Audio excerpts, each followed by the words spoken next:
Subscribe to Infidelity Tales Lab for more stories. Now, let's begin this one. Chapter 1. The Perfect Lie. Ben McCarthy had built his life on patterns.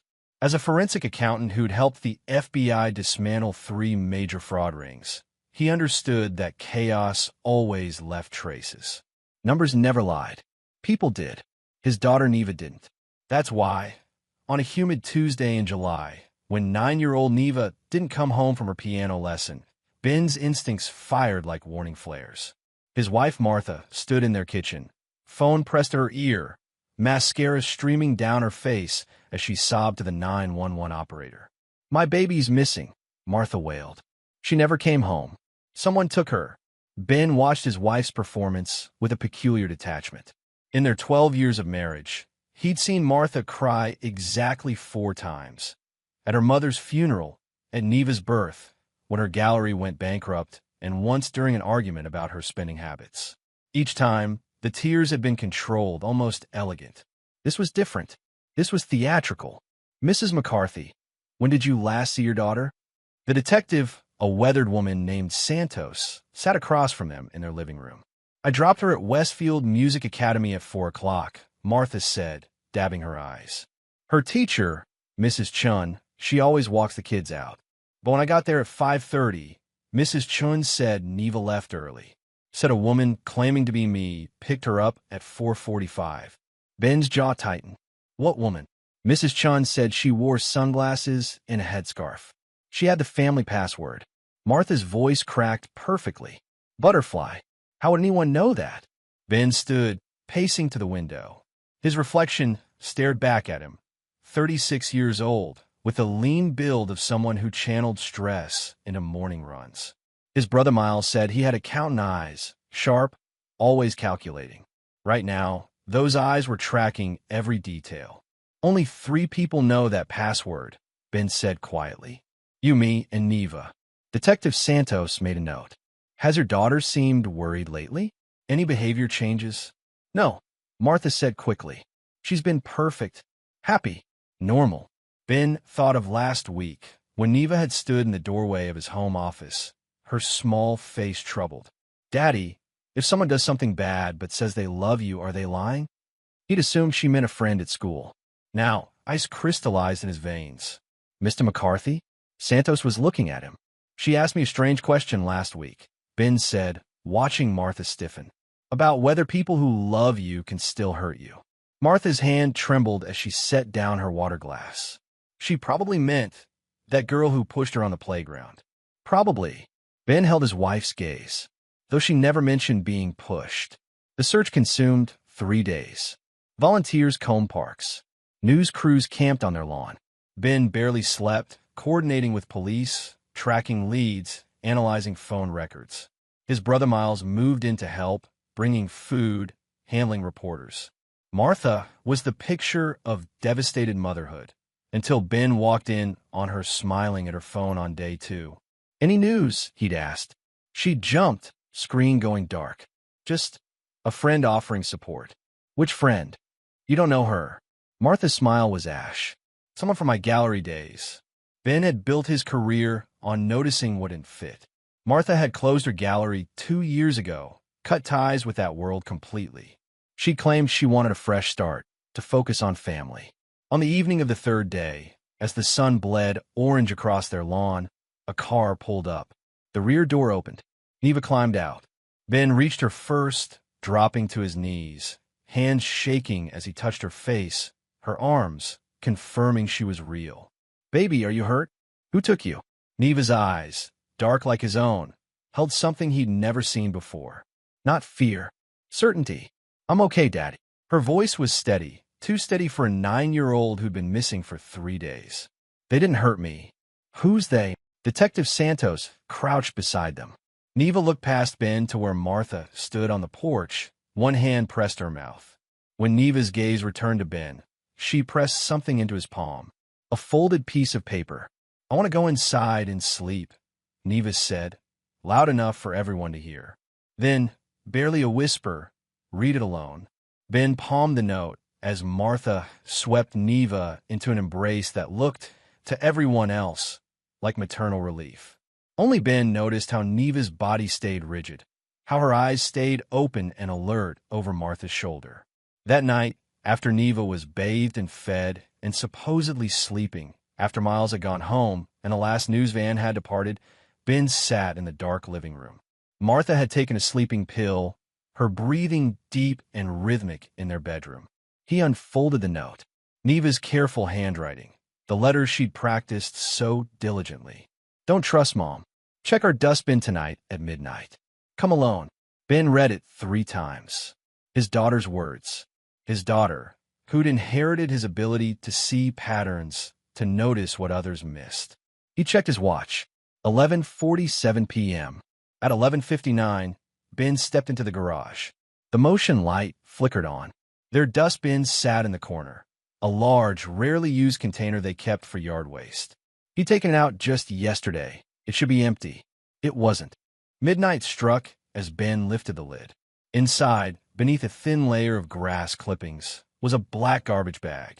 Inside that bag, a box of rat poison with the safety seal broken, a bottle of antifreeze, a printed life insurance policy with his name on it, $2 million dated 6 months ago, and a burner phone. Ben's hands were steady as he powered on the phone. One text conversation with a contact labeled R. Martha, he suspects nothing. Another month and we'll be free. R, you said that last month. The poison isn't working fast enough. Martha, small doses. It looks like a heart condition. The doctor already noted his elevated heart rate and fatigue. R, the kid's getting suspicious. Martha, leave Neva to me. She's 9. Who believe her? R, she's smart like her father. That's the problem. Martha, then maybe we need a different solution. If something happened to her, an accident, Ben would be destroyed. Easy to finish him off after. R, you'd kill your own daughter? Martha, she's Ben's daughter. I've never felt anything for her. Let's meet tomorrow. The cabin. We'll figure this out. The last message had come 3 days ago, hours before Neva disappeared. Ben's heart hammered, but his mind was crystalline. The pieces assembled themselves like a forensic report. Martha had been poisoning him. The unexplained fatigue, the heart palpitations his doctor couldn't explain, symptoms that had started exactly 6 months ago. The timeline matched the insurance policy. She had a partner, R, someone she trusted enough to plan murder with. And Neva, brilliant, observant Neva, had figured it out. She found the burner phone, read the messages, and somehow staged her own disappearance to get evidence to him safely. Ben photographed everything with his personal phone, uploaded it to 3 separate cloud accounts, then carefully returned everything to the dustbin exactly as he'd found it. His wife wanted him dead. She'd been willing to kill their daughter. As Ben walked back into the house, a cold clarity settled over him. Martha had taught him something valuable in their years together.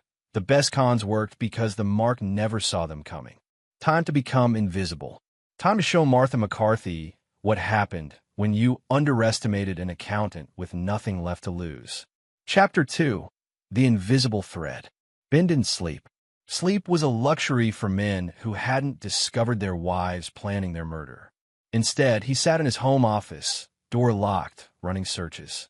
The burner phone had given him a number for R, through a contact he'd cultivated during his FBI days, a telecommunications analyst who owed him for finding her embezzling brother before the feds did.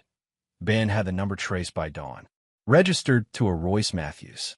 Address, 847 Pine Street, the neighboring town. Ben pulled up Royce's social media.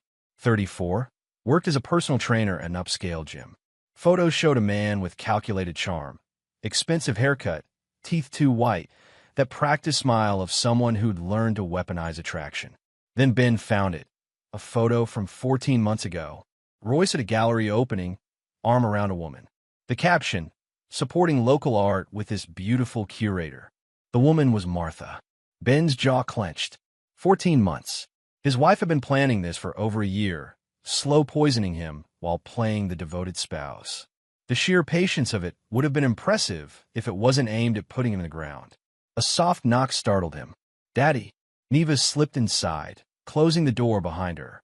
In the morning light, she looked impossibly small in her butterfly pajamas, but her eyes held that same eerie calm from last night. "Did you find it?" she whispered. Ben pulled her into his lap, arms tight around her. "I found it, baby. You were so brave. Can you tell me what happened?" Neva's hands twisted in her lap. 3 weeks ago, I got up for water. I heard Mom on the phone in the garage. She was laughing, saying you'd probably die in your sleep soon, that the doctor already thought you had heart problems. Ben's chest tightened. "Why didn't you tell me then?" "I tried." Neva's voice cracked. "Remember? I asked if people who love you can hurt you, but you thought I meant school, and Mom was right there, and I—" She took a shaky breath. "I got scared, so I started looking for proof." "Where did you find the phone?" "In Mom's jewelry box, under the fake bottom. I'd seen her hiding it before." Neva looked up at him. "I read the messages. All of them. Daddy, they were going to—" She couldn't finish. "I know." Ben kissed her forehead. "But I need to understand what happened these last 3 days. The truth." Neva's shoulders straightened, that strange composure returning. "I knew they were meeting at the cabin. I asked Mom about cabins once, casually, and she got weird. Then I heard her tell you she was going to her book club last Thursday. But I checked her book club online. They don't meet in summer." Ben stared at his 9-year-old daughter with a mixture of horror and awe. "So you—" "I hid a GPS tracker from your desk in her purse. Followed it on my old tablet." Neva pulled a crumpled piece of paper from her pocket. "She went to Lake Morrison. There's only one cabin rental there. The manager's number is on their website. I called from friend's phone, pretended to be doing a school project about local businesses. Asked if they had clients with a last name Matthews. The lady said yes. Mr. Matthews rented cabin 7 every Thursday." "Jesus, Neva." Ben's voice was strangled. "That was incredibly dangerous and incredibly smart. But the disappearance.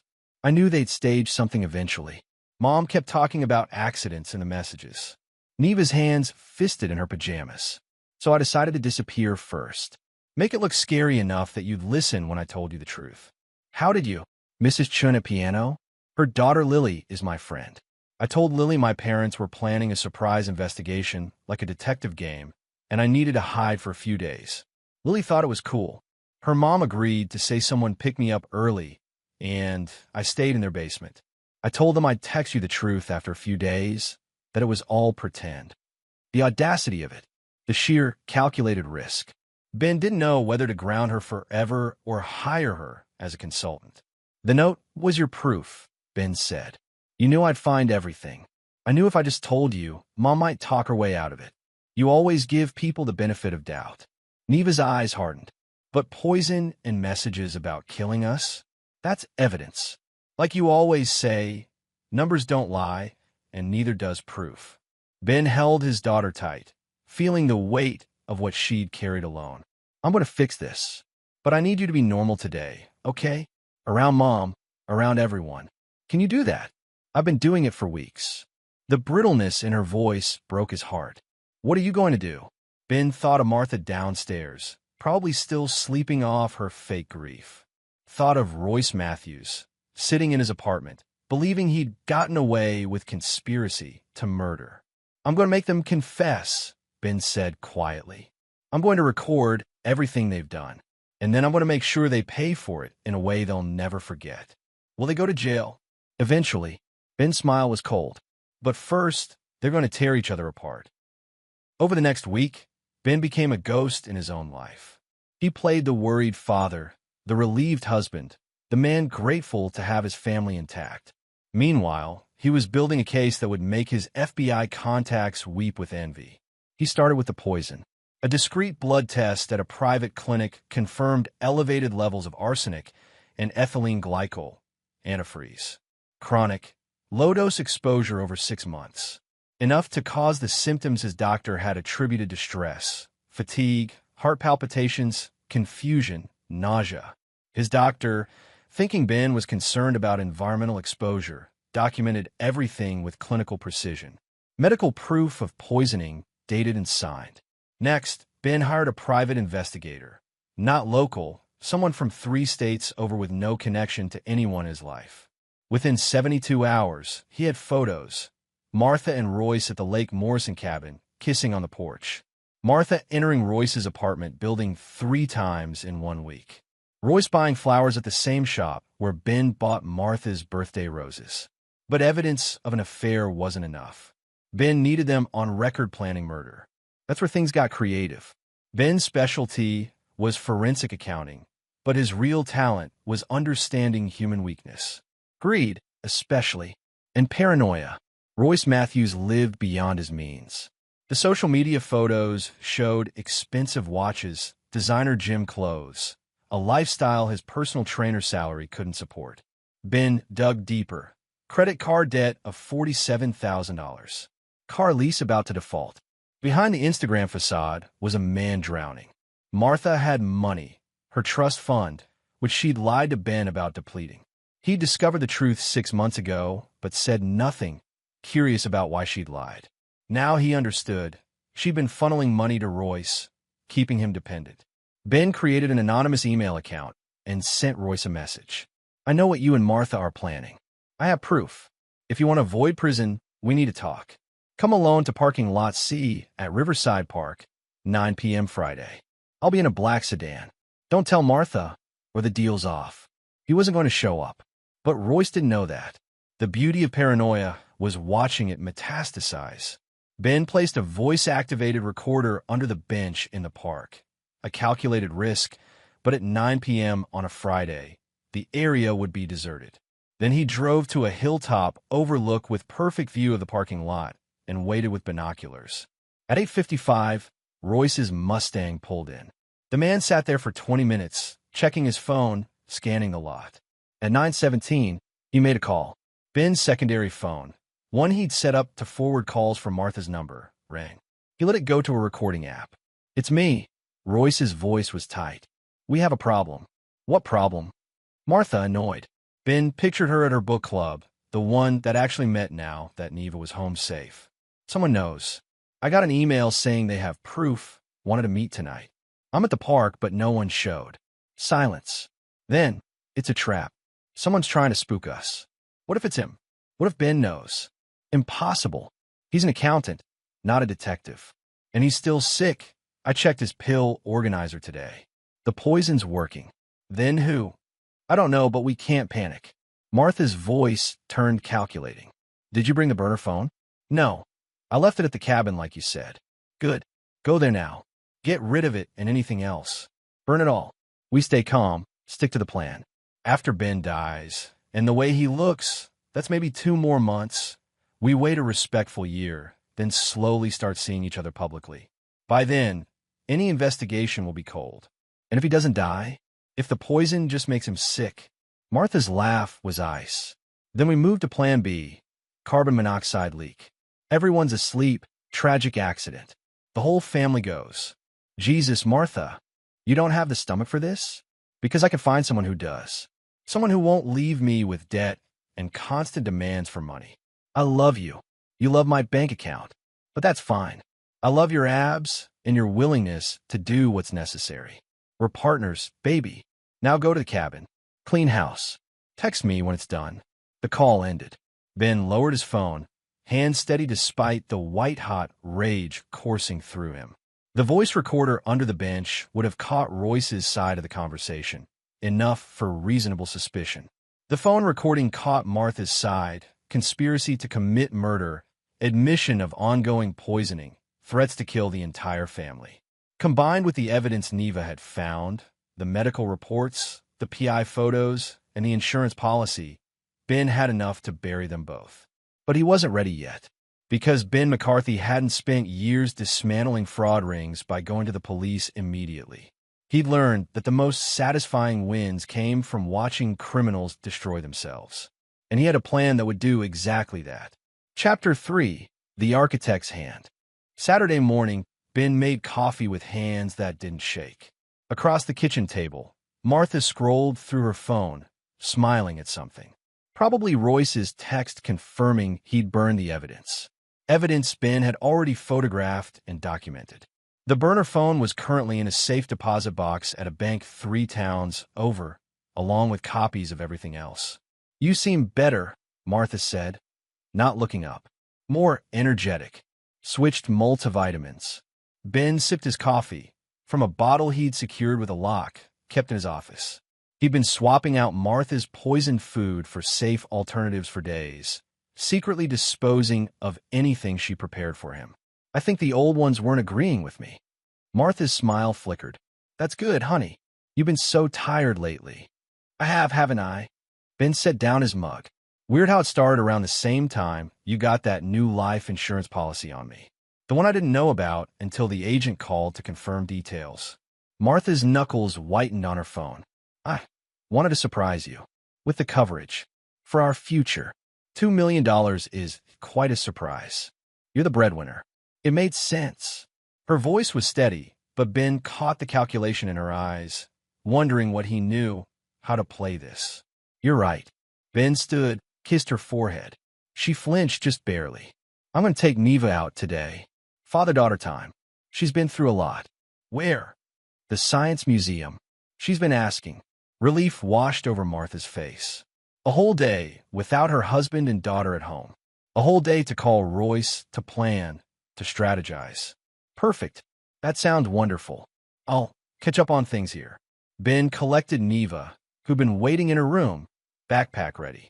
She'd been sleeping in her room with the door locked, a chair wedged under the handle. Ben had installed a security camera aimed at her door, monitoring from his phone. No one was getting to his daughter. In the car, Neva spoke quietly. You're going to do it today? Phase 1. Ben glanced at her in the rearview mirror. You ready to be a normal 9-year-old for a while? No more detective work. Is she going to jail? Eventually. But first, I need to make sure the case is airtight. And Ben's jaw set. I need her to understand exactly what she tried to do. What she almost did. Good. Neva's voice was small but fierce. She should understand. They didn't go to the Science Museum. Instead, Ben drove to his brother Miles's house. Miles opened the door in workout clothes, surprise shifting to concern when he saw Ben's expression. I need you to keep Neva for the weekend, Ben said. And I need you to not ask questions yet. Miles studied his younger brother. They'd always been close. Miles had raised Ben after their parents died in a car crash when Ben was 15. He knew Ben's tells, his patterns. How bad? Miles asked quietly. Bad enough that Neva can't be home. But I have it handled. Miles looked at Neva, who met his gaze steadily. Too steadily for a kid her age. Whatever had happened, his niece had grown up fast. Okay. Miles stepped aside. But Ben, whatever you're doing, it's legal, Ben said. Mostly true. And necessary. Completely true. With Neva safe, Ben drove to the county clerk's office. Using his FBI credentials, he was still technically a consultant. He pulled property records. The Lake Morrison cabin was owned by a rental company, but Royce Matthews had a long-term lease agreement. 12 months, renewable. Interesting. A personal trainer couldn't afford that, but a woman siphoning money from her trust fund could. Ben drove to Lake Morrison. The cabin was isolated, surrounded by pines, invisible from the main road. Perfect for assignations and murder planning. Ben parked a quarter-mile away and approached on foot. The cabin was empty. He confirmed Royce's gym schedule, knew he'd be teaching spin class until 3. Ben picked the lock, a skill from his FBI days, and entered. The interior was sparse. Bedroom, kitchenette, sitting area. Ben moved methodically, photographing everything. He found Martha's earring under the bed. A bottle of wine with 2 glasses, one marked with her lipstick shade. Receipts for dinners, hidden in a drawer. And jackpot, a laptop hidden in a vent panel. Password protected, but Ben had tools for that. 20 minutes later, he was in. Email drafts between Royce and Martha. Never sent, just saved as a secret communication method. Ben's doctor ordered cardiac tests. They're getting concerned. We need to back off the antifreeze. We've invested 6 months. If we stop now and he recovers, it's all for nothing. If we don't stop and they find traces, it's life in prison. Then we use plan B. The carbon monoxide. I can rig the furnace. Winter is 5 months away. So we wait. Or we think of something else. What about a car accident? Brake line? Too suspicious after Neva's disappearance. Everyone's watching us. Ben downloaded everything onto an encrypted drive. Then he placed his own insurance, a keylogger program, invisible, that would send him copies of every keystroke on this laptop. Anything they planned from here forward, he'd know. But the real coup was in the bedroom closet, a locked safe. Ben cracked it, another FBI skill, and found $70,000 in cash. Martha's money, obviously, being kept here, away from their joint accounts, ready for the escape. Ben photographed the money, but left it untouched. He added something else, a GPS tracker embedded in the stack. Wherever this money went, he'd know. He was locking up when his phone buzzed. The voice-activated recorder he'd hidden in his own home office, because if Martha was planning murder, she'd make calls from the safest place she knew, had picked up something. Ben played the recording. Martha's voice. "It's me. We have a new problem." "Royce, what now?" Ben asked about the life insurance. "He knows." "Shit. What did you say?" "That I wanted to surprise him with coverage. He seemed to buy it, but—" Martha's voice tightened.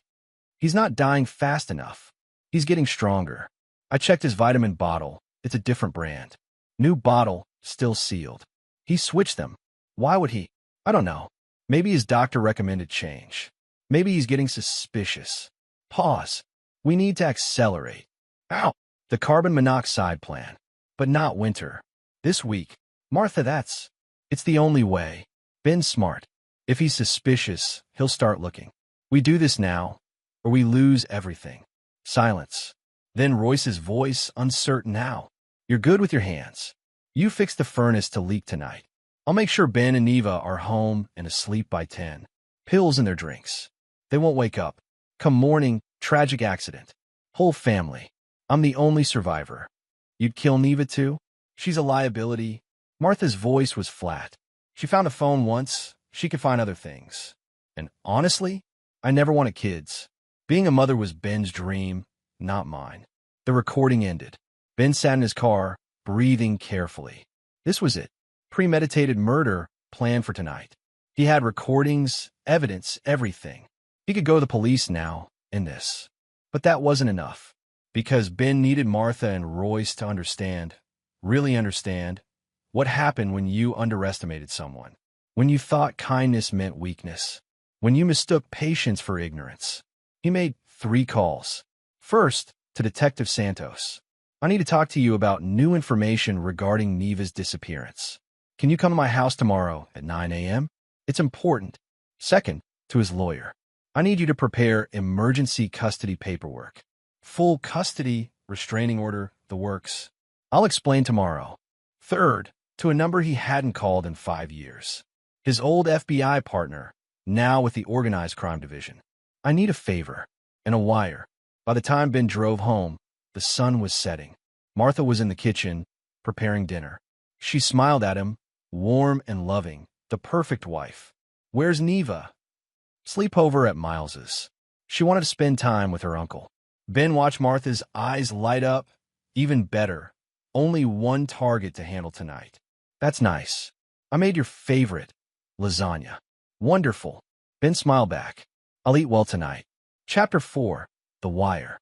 Ben ate none of the lasagna. While Martha was in the bathroom, he scraped his portion into a Ziploc bag, replaced it with an identical serving from a container Miles had prepared, then sealed the bag for toxicology testing.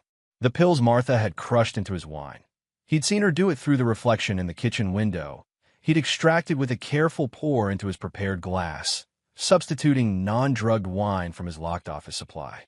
At 9:47 p.m., Ben slumped dramatically on the couch. "I don't feel well. I'm exhausted." Martha appeared, concern painted on her face. "Maybe you should sleep. I'll clean up." "Yeah."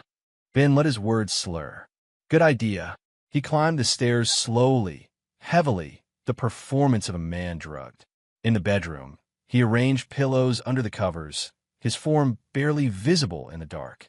Then he slipped into the walk-in closet, where he'd prepared hours ago. Laptop open, cameras positioned, FBI-grade wire taped to his chest.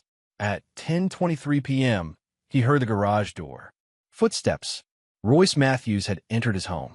Through the crack in the closet door, Ben watched as Martha led Royce to the bedroom. She pressed a finger to her lips, pointed at the sleeping form in bed. "He's out," Royce whispered, like a light. Martha's smile was predatory. I used 3 pills. He'll sleep through anything. They moved to the basement. Ben followed silently, 1 floor up, listening through the vent system. Furnace is here, Martha was saying. Can you make it look like a malfunction? Yeah. Royce's voice echoed. Disconnect the carbon monoxide detector, block the exhaust vent, crack the heat exchanger. Gas fills the house in about 2 hours. At the levels this will produce, he'll be dead by dawn. And it'll look like an accident. Old furnace, tragic malfunction. Happens every winter. They'll blame the property inspector, maybe the manufacturer. You'll be the grieving widow. How long until you can do it? 20 minutes. But Martha, Royce hesitated. Are you sure? This is murder. Actual, irreversible murder. You're developing a conscience now. Martha's laugh was cold. You're the one who suggested the antifreeze. You're the one who said brake lines. Don't pretend to be noble. I know, but nothing. We're in this together. You want our debt? You want the life we've planned? Then do your job and fix the fucking furnace. Silence. Then the sound of tools. Ben recorded every word. In his pocket, his phone was live streaming to 3 separate cloud servers and directly to his FBI contact secure line. Whatever happened now, the evidence was ironclad. But he wasn't done. At 10:51 p.m., Ben emerged from his hiding spot. He walked downstairs, each step deliberate. He paused at the basement door, listening to Royce work, Martha supervising. Then he turned on every light in the house. Martha, he called, voice clear and strong. Can you come here? We need to talk. The scrambling from the basement was almost comical. Royce swearing, Martha hissing orders. Ben stood in the living room, arms crossed as they emerged. Martha's face was a mask of shock. Ben, you're awake. You should be. Drug. Ben pulled the wine glass from his pocket, still containing the crushed pills. These drugs. I saw you put them in. Didn't drink the wine. Didn't eat the lasagna either. I'll have both tested tomorrow, though I'm betting we'll find enough sedatives to knock out a horse. Martha's mouth opened, closed. Royce had gone pale, tool belt still hanging from his waist. Let me guess, Ben continued conversationally. Royce here was about to rig the furnace. Carbon monoxide poisoning. I'd be dead by morning. Tragic accident. Grieving widow collects $2 million and runs off with her personal trainer boyfriend. How am I doing? Ben, I can explain. Martha started. Can you explain why you've been poisoning me for 6 months? Ben's voice was surgical. Or why you plan to murder our daughter. Or why you staged her kidnapping to scare her into silence when she discovered your affair. I never. Stop. The word cracked like a whip. I have recordings, Martha. Everything. Your phone calls. Your messages. Your email drafts on a laptop at the cabin. 6 months of evidence. All documented. All time-stamped. Royce bolted for the door. Ben didn't move. Outside, police sirens wailed to life. The house was suddenly bathed in blue and red. I called them 30 minutes ago, Ben said. Told them I had evidence of an attempted murder in progress. They've been waiting outside, listening on the wire I'm wearing. He pulled aside his shirt collar, showing the device. Martha's face crumpled. Not with remorse, with rage. You bastard. You fucking bastard. Do you know what you've done? Saved my life? Protected my daughter? Ben's eyes were ice. Yeah, I know exactly what I've done. The door burst open. Detective Santos entered with 4 officers, guns drawn. Royce Matthews, Martha McCarthy, you're under arrest for attempted murder, conspiracy to commit murder, and assault with a deadly weapon. As the officers cuffed them, Martha twisted toward Ben. This isn't over. I have money. Lawyers. You'll never. Your trust fund. Ben smiled without warmth. I froze it this morning. Emergency court order based on evidence of you using it for criminal activity. Every account, every asset. You're broke, Martha. You'll get a public defender. Her scream was inarticulate fury. Royce was crying. I didn't want to do it. She made me. She said we'd lose everything. Save it for your lawyer, Santos said, hauling him out. When they were gone, the house suddenly quiet. Ben sat heavily on the couch. His hand was shaking now, adrenaline crashing. He'd done it. They were arrested. Neva was safe. But the fury, the cold, calculating fury, hadn't left. because legal justice was one thing, but Ben wanted something more. He wanted them to understand exactly what they'd lost, what they destroyed, and what happened when you tried to kill a man who'd spent his career understanding the precise mechanics of human greed. Chapter 5. The Price of Greed. The arraignment was a circus. News crews packed the courthouse, their cameras trained on Martha McCarthy, the beautiful woman accused of trying to murder her family. She arrived in an orange jumpsuit, no makeup, hair tangled. The transformation from elegant wife to desperate criminal was stark. Ben sat in the gallery with Neva and Miles. His daughter gripped his hand, her small frame tense as Martha was led in. "Daddy, she looks different," Neva whispered. "She is different," Ben replied. "We're seeing who she really is now." Martha's public defender, a harried young man named Gordon Jimenez who'd clearly pulled the short straw at his office, tried to argue for bail. "Your Honor, Mrs. McCarthy has no prior record, strong community ties. She's accused of poisoning her husband over 6 months and attempting to kill him and her daughter via carbon monoxide." The judge interrupted. "She has significant financial resources." Actually, the prosecutor interjected, "Those resources have been frozen pending civil litigation. Mr. McCarthy has filed for emergency custody and divorce. Mrs. McCarthy has approximately $300 to her name."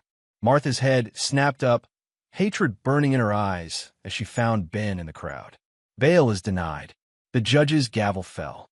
Given the severity of the charges and the ongoing threat to the victims, the defendant will be held without bail pending trial. As Martha was led away, she twisted in her restraints. Ben, please, we can talk about this. I made mistakes, but we can fix." The door closed on her pleading. Royce Matthews' arraignment was next. He shuffled in, shoulders slumped, the confident personal trainer persona completely shattered. His lawyer, a semi-competent private attorney his parents had mortgaged their house to afford, made a desperate play. "Your Honor, my client was coerced. Mrs. McCarthy manipulated him, used their relationship to. Your client brought tools to dismantle a furnace with intent to commit murder," the prosecutor said flatly. He was recorded explaining exactly how he'd caused carbon monoxide poisoning. "There's no coercion here, just conspiracy." Bail was set at $1 million. Royce's mother sobbed in the front row. They couldn't make it. He'd rot in county jail until trial. As they left the courthouse, reporters swarmed. Ben pulled Neva close, Miles running interference.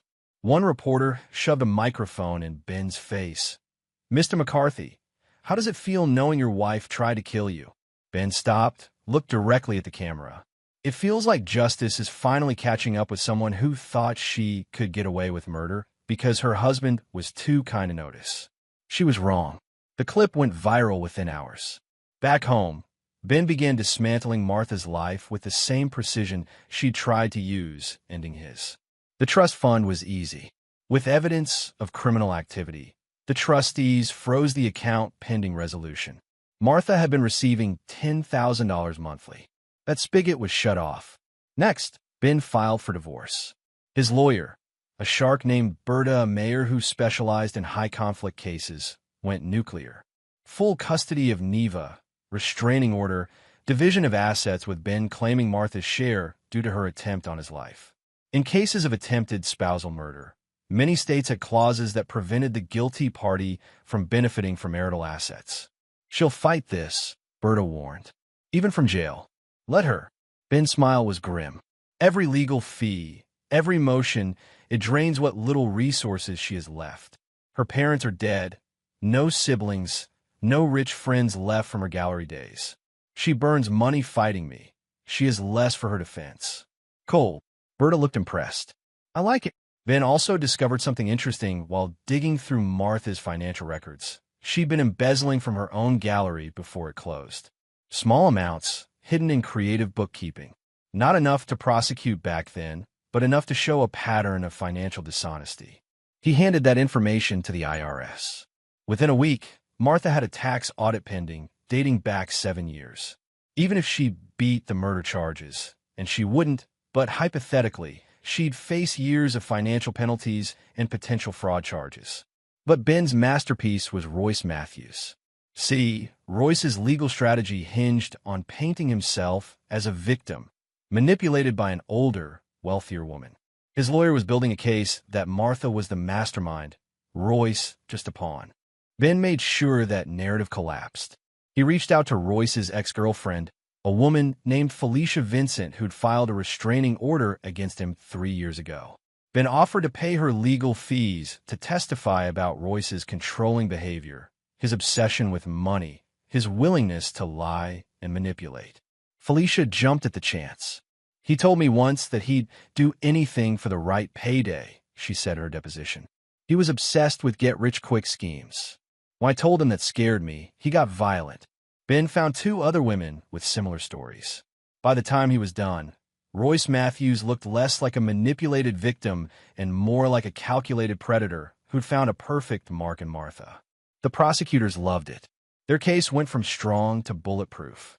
3 weeks after the arrest, Ben received a call from Gordon Jimenez, Martha's lawyer. "Mr. McCarthy, my client would like to speak with you." "No," she says, "she has information you'd want to know." "About the case." Ben paused. "What kind of information?" "She wouldn't tell me. Just said." Gordon sighed. "She said to tell you it's about why she really did it, and that you want to know." Against his better judgment, Ben agreed to a supervised meeting at the jail. Martha looked worse. Thinner, hollowed out, the orange jumpsuit hanging off her frame. When Ben sat across from her, separated by plexiglass, she tried to smile. It cracked halfway. "Thank you for coming. You have 5 minutes." Ben's voice was granite. "Talk." Martha's hands twisted in her lap. "I need you to understand, this wasn't about you. It was never personal. You tried to kill me. How much more personal does it get?" "No, I mean," she took a breath. "I never loved you, Ben. I'm sorry, but it's true. I married you because you were safe, stable. After my gallery failed, after my mother died, I needed stability. You gave me that, and that made me expendable. I met Royce a year after we married. At a fundraiser. He was exciting, dangerous, everything you weren't." Martha's eyes were distant. "We started the affair, and at first it was just fun.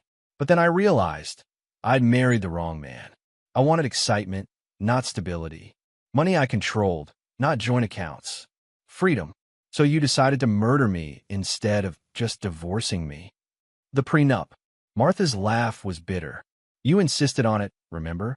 If we divorced, I got nothing. The house was yours before we married. Most assets were yours. The trust fund was mine, but I'd burned through half of it on the gallery. A divorce meant starting over with scraps. So it was money. It was freedom and money." Martha met his eyes. "With you dead, I got the life insurance, the house, everything.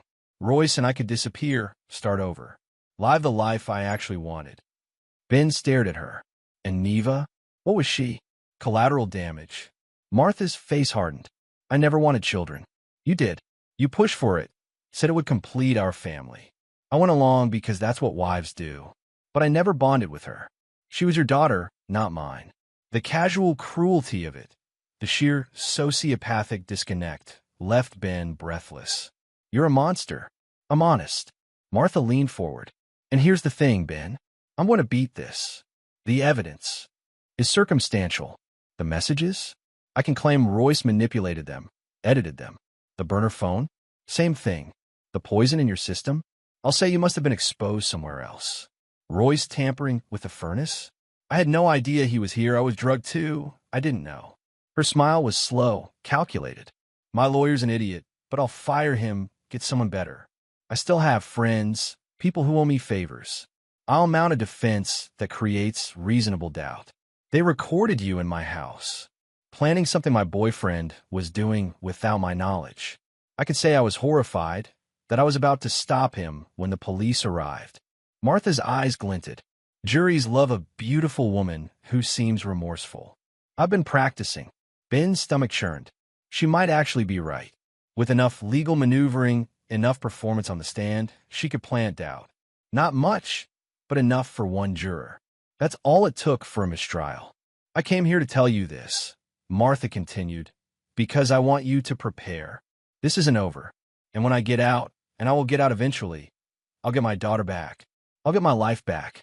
And you'll have nothing." Ben stood slowly, Thank you for the warning. That's it? No threats? No anger? No. Ben's smile was cold. Because you're wrong, Martha. You won't beat this. You won't get out. And you definitely won't touch Neva ever again. How can you be so sure? Because I know something you don't. Ben leaned close to the glass. You're not just fighting a murder charge. You're fighting me. And I'm very, very good at what I do. He left her there, her confident smile faltering. Because Ben had one more card to play, and it was going to destroy any chance Martha had of wriggling free. Chapter 6. The Trap Springs. Ben's FBI contact, a man named August Steele, met him at a coffee shop 2 days later. August was late 50s, gray-haired, with the tired eyes of someone who'd seen too much human darkness. I got your message, August said, sliding into the booth. You want to know about the cabin? Everything. August pulled out a folder. Lake Morrison Cabin 7, owned by a rental company, but they have a long-term lease with Royce Matthews. Nothing illegal about that. But when we ran financials on the rental company, he smiled. It's owned by a shell corporation, which is owned by another shell corporation, which, for layers deep, is owned by Martha McCarthy. Ben's eyes widened. She owned the cabin, not just the cabin, the whole rental company, 10 properties around the state. It's how she was laundering money from her trust fund, making it look like legitimate business income. August tapped the folder. The trust had rules about how she could spend it. Conservative investments, no high-risk ventures. So she created a fake rental business, funneled money through it, claimed business expenses that were actually personal spending. That's fraud. That's the tip of the iceberg. August leaned back. We dug deeper. Martha's been running this scheme for 5 years. Total amount? Almost $700,000 in improperly used trust funds. The trustees never noticed because she was good at paperwork. Ben processed this. That's not just civil fraud. That's multiple federal crimes. Wire fraud, tax evasion, identity theft. She created fake identities for the shell corporations. If we charge her federally, it's 20 years minimum. And federal sentences? No parole. Why are you telling me this? August's expression was serious. Because the Bureau wants to use this case. We've been building a task force on financial fraud, especially schemes involving domestic abuse. Abusers who steal from partners, create financial dependency. Your wife's case is perfect for it. High profile, clear evidence, sympathetic victim. You want to make an example of her. We want to make sure she never sees daylight again. August pushed the folder across. But we need your cooperation. Full testimony, access to all your evidence, willingness to go public with the story. It'll be invasive. Media coverage, your life exposed. Ben thought of Neva, already traumatized. Thought of the circus trial, reporters dissecting their family. But he also thought of Martha's confident smile, her certainty that she'd beat this. Do it, Ben said. Whatever it takes. The federal indictment came down 3 weeks later. Martha McCarthy was charged with 12 counts of wire fraud, 8 counts of tax evasion, 4 counts of identity theft, conspiracy to commit murder, and attempted murder. The state charges were superseded by federal charges. Her new lawyer, an expensive one, paid for by friends who'd pooled resources, tried to fight it. But the evidence was overwhelming. August's team had torn apart every shell corporation, traced every dollar, documented every lie. At the preliminary hearing, the prosecutor laid out the case with clinical precision. Martha McCarthy spent 5 years systematically stealing from her own trust fund, creating an elaborate web of fake businesses to hide her theft. She used this money to support an affair with Royce Matthews.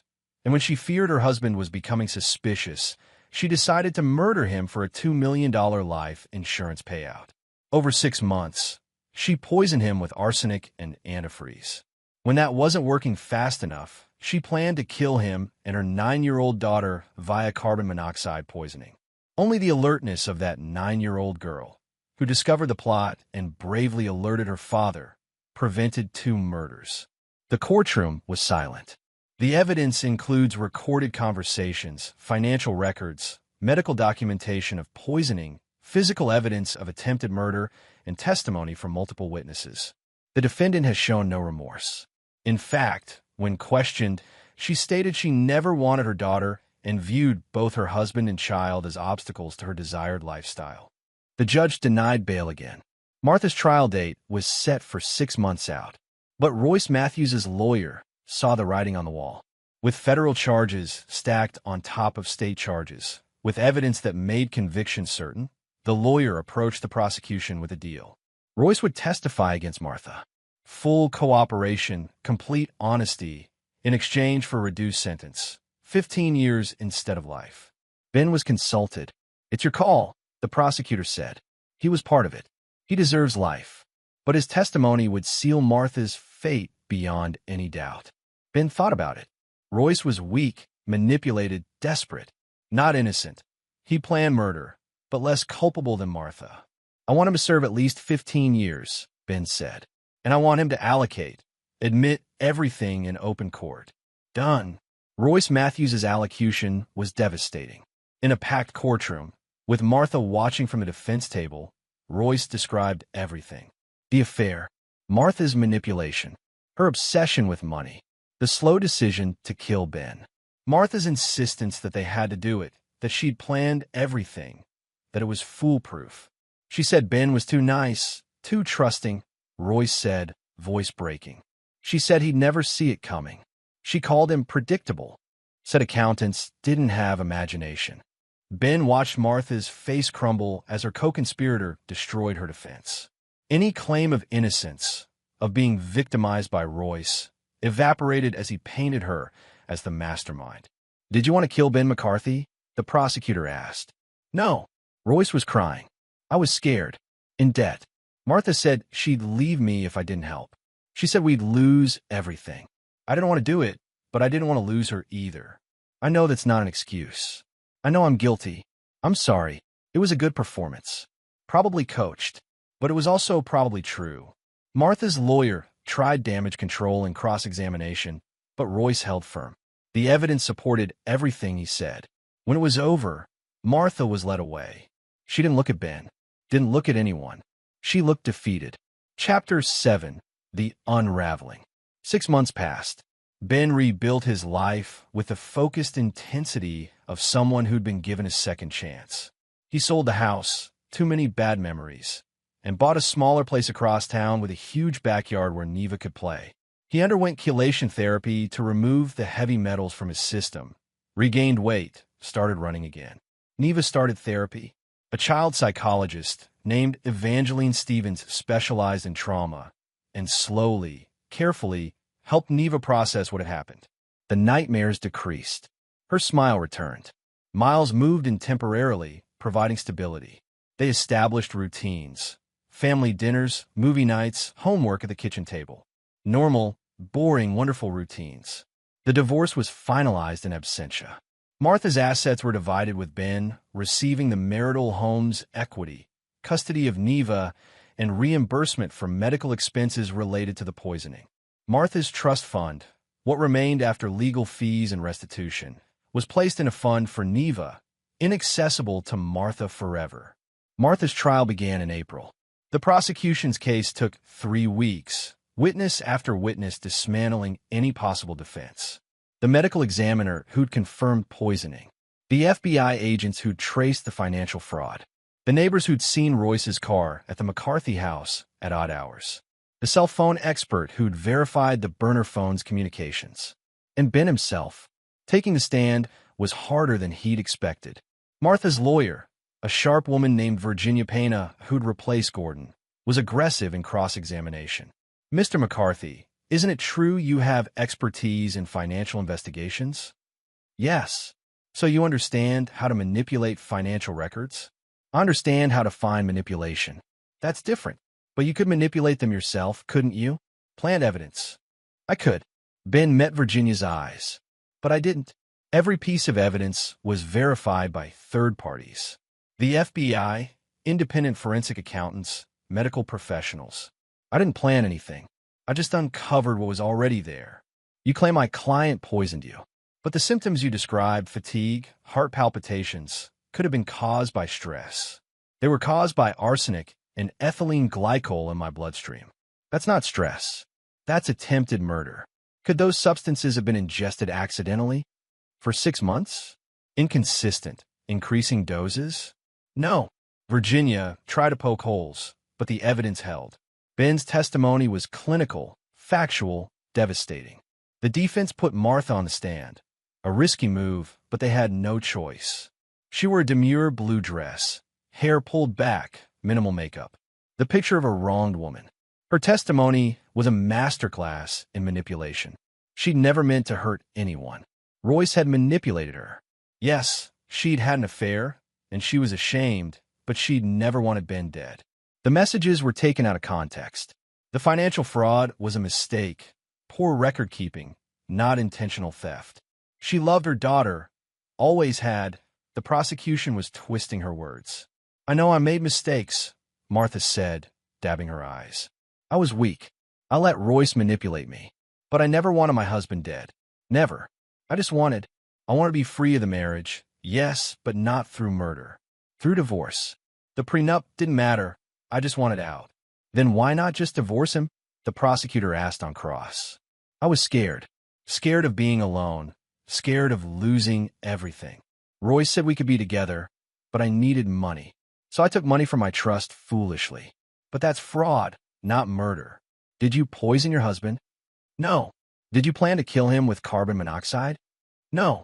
Royce talked about that, but I was horrified. I was going to stop him. That's why I was in the house when the police arrived. You were recorded discussing these plans. I was pretending to go along, trying to figure out how to get help without Royce hurting me. It was a good story. Well practiced. If Ben hadn't had the mountain of evidence, hadn't had Royce's testimony, it might have even worked on a juror or two. But the prosecutor destroyed her on cross. "Mrs. McCarthy, you claim you were manipulated by Royce Matthews. But you own the cabin where you met. You controlled the money. You created the shell corporations. Doesn't that make you the manipulator?" "I know, he told me to." "Mr. Matthews testified that you insisted on killing your husband, that you called him too nice and predictable. Do you deny saying that?" Martha's face flushed. "I don't remember." "Do you deny writing in an email draft, 'Ben's doctor ordered cardiac tests'?" They're getting concerned. "Those are your words, discussing your husband's reaction to the poison you were giving him." "I didn't write that." "We have forensic evidence that you did." "Do you deny telling Mr. Matthews that your daughter was a liability?" "I was upset." "Yes or no, Mrs. McCarthy?" Martha's composure cracked. "I was scared. I didn't know what I was saying." "You knew enough to hide a burner phone in a jewelry box, to create shell corporations, to plan your husband's death for 6 months." The prosecutor's voice was steel. "You weren't scared. You were calculating. And you almost got away with murder." The jury deliberated for 8 hours. When they returned, the verdict was read. Guilty on all counts. Martha's face went white. Her lawyer touched her arm, but she jerked away. As the judge thanked the jury, Martha's eyes found Ben in the gallery. The hatred there was pure, undiluted. If looks could kill, Ben would have dropped dead. He stared back, unflinching. Sentencing was scheduled for 2 weeks later. Chapter 8. The Final Judgment. The day of sentencing, the courthouse was packed. Victims' family members were allowed to speak. Impact statements that would inform the judge's decision. Ben had prepared his statement for weeks. Neva was in school. He and Miles had agreed she didn't need to be present for this. She'd seen enough. When his turn came, Ben approached the podium. Martha sat at the defense table, staring straight ahead, her face a mask. "Your Honor," Ben began, "6 months ago, I learned that my wife, the woman I'd trusted with my life, with my daughter's life, had been systematically poisoning me. That she'd planned to murder me and our 9-year-old daughter for money. That she'd felt nothing for us, ever." He paused, gathering himself. "The physical effects of the poisoning are resolving. I'll likely have long-term cardiovascular issues, but I'll survive. The psychological effects are harder. I wake up at night wondering what signs I missed. How someone could share my bed, raise my child, and simultaneously plan our deaths." Martha flinched but didn't look at him. "But the worst part is what this did to Neva. She's 9 years old. She discovered her mother's plot because she was smart and observant, qualities I'm proud of. But she had to carry that knowledge alone, scared and uncertain. She had to stage her own disappearance to get proof to me because she knew no one would believe her otherwise. What 9-year-old should have to do that? Ben's voice hardened. Martha McCarthy didn't just try to kill us. She showed us exactly how little we meant to her. She called Neva a liability. She called me predictable. We were obstacles, nothing more. And the only thing she regrets is getting caught. He looked directly at Martha for the first time. I'm not asking for leniency. I'm asking for justice. This woman tried to murder 2 people for money. She showed no remorse when caught, only anger that her plan failed. If there was any doubt about her character, her testimony at trial erased it. She lied on the stand, blamed others, took no responsibility. She's a danger to society and to her own family. Ben stepped back. Thank you. The judge nodded gravely, then turned to Martha. Does the defendant wish to speak? Virginia Pena whispered urgently to Martha, who shook her head. Then, ignoring her lawyer, Martha stood.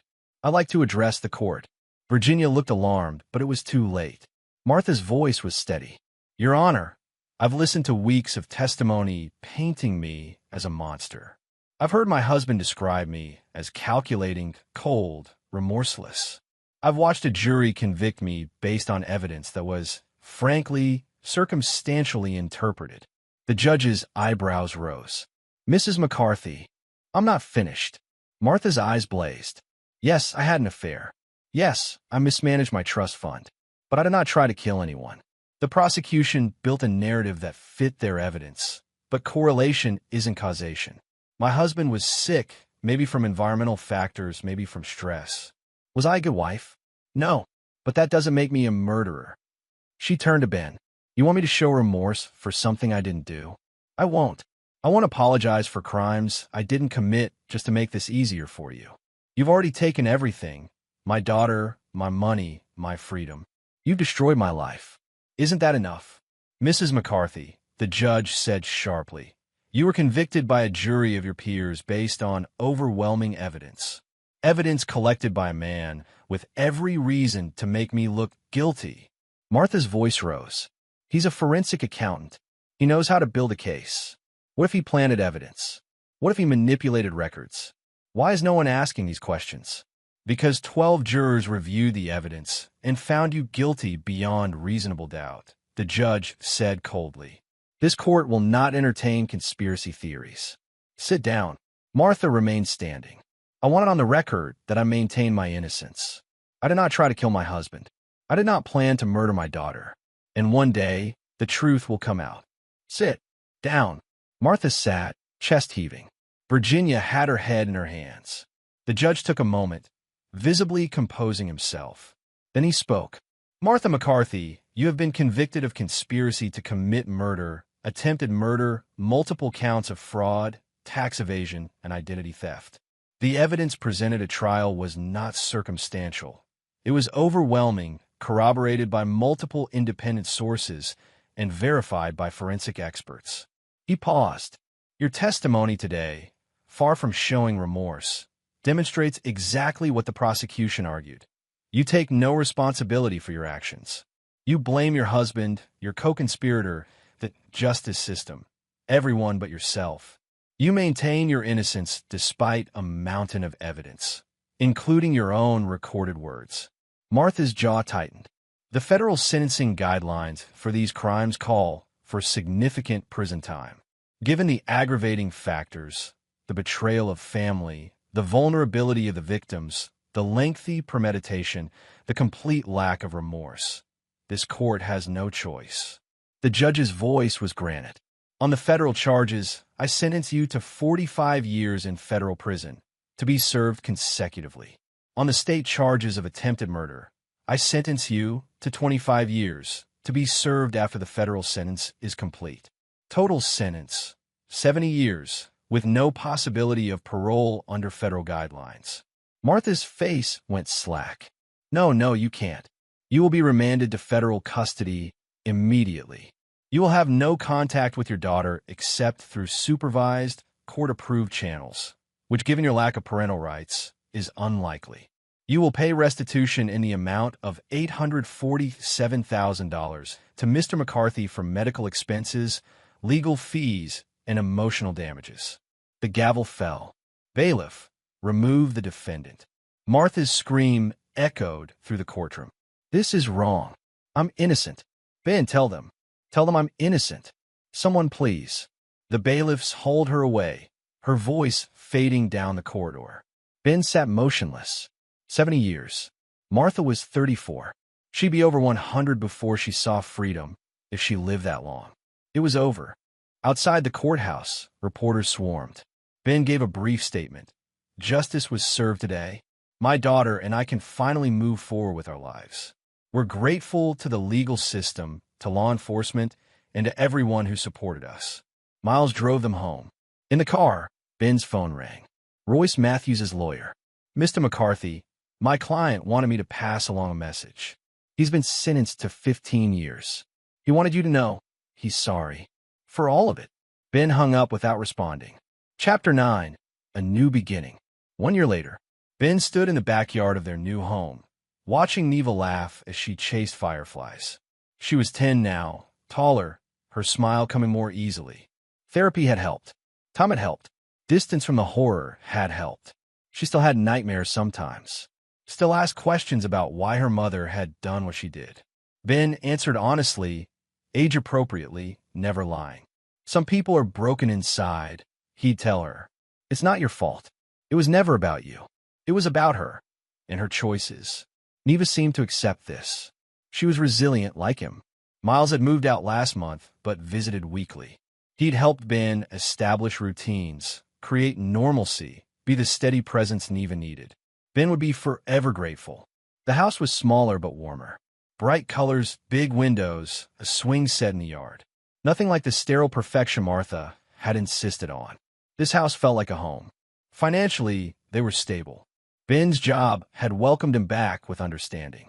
The restitution from Martha's dissolved trust fund had covered medical expenses and then some. The civil suit against the life insurance company, who tried to avoid paying after the attempted murder, had been settled in Ben's favor. More importantly, Ben had changed careers.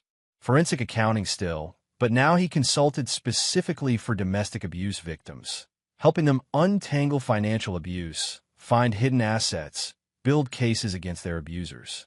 He'd helped 8 people in the past year escape dangerous situations. Martha's case had become infamous. The poisoning wife, the media called her. True crime podcast dissected the case.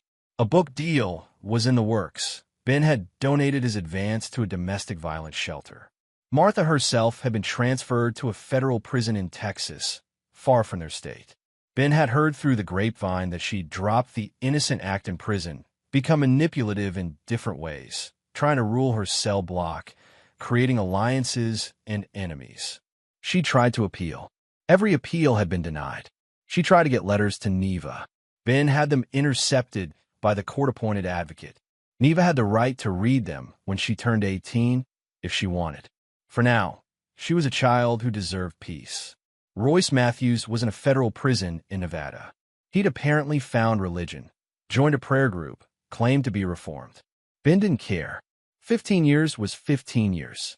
Daddy, Neva ran up, firefly cupped in her hands. Look, I caught one. Ben crouched down, examining the glowing insect. Beautiful. Now, let it go so it can find its family.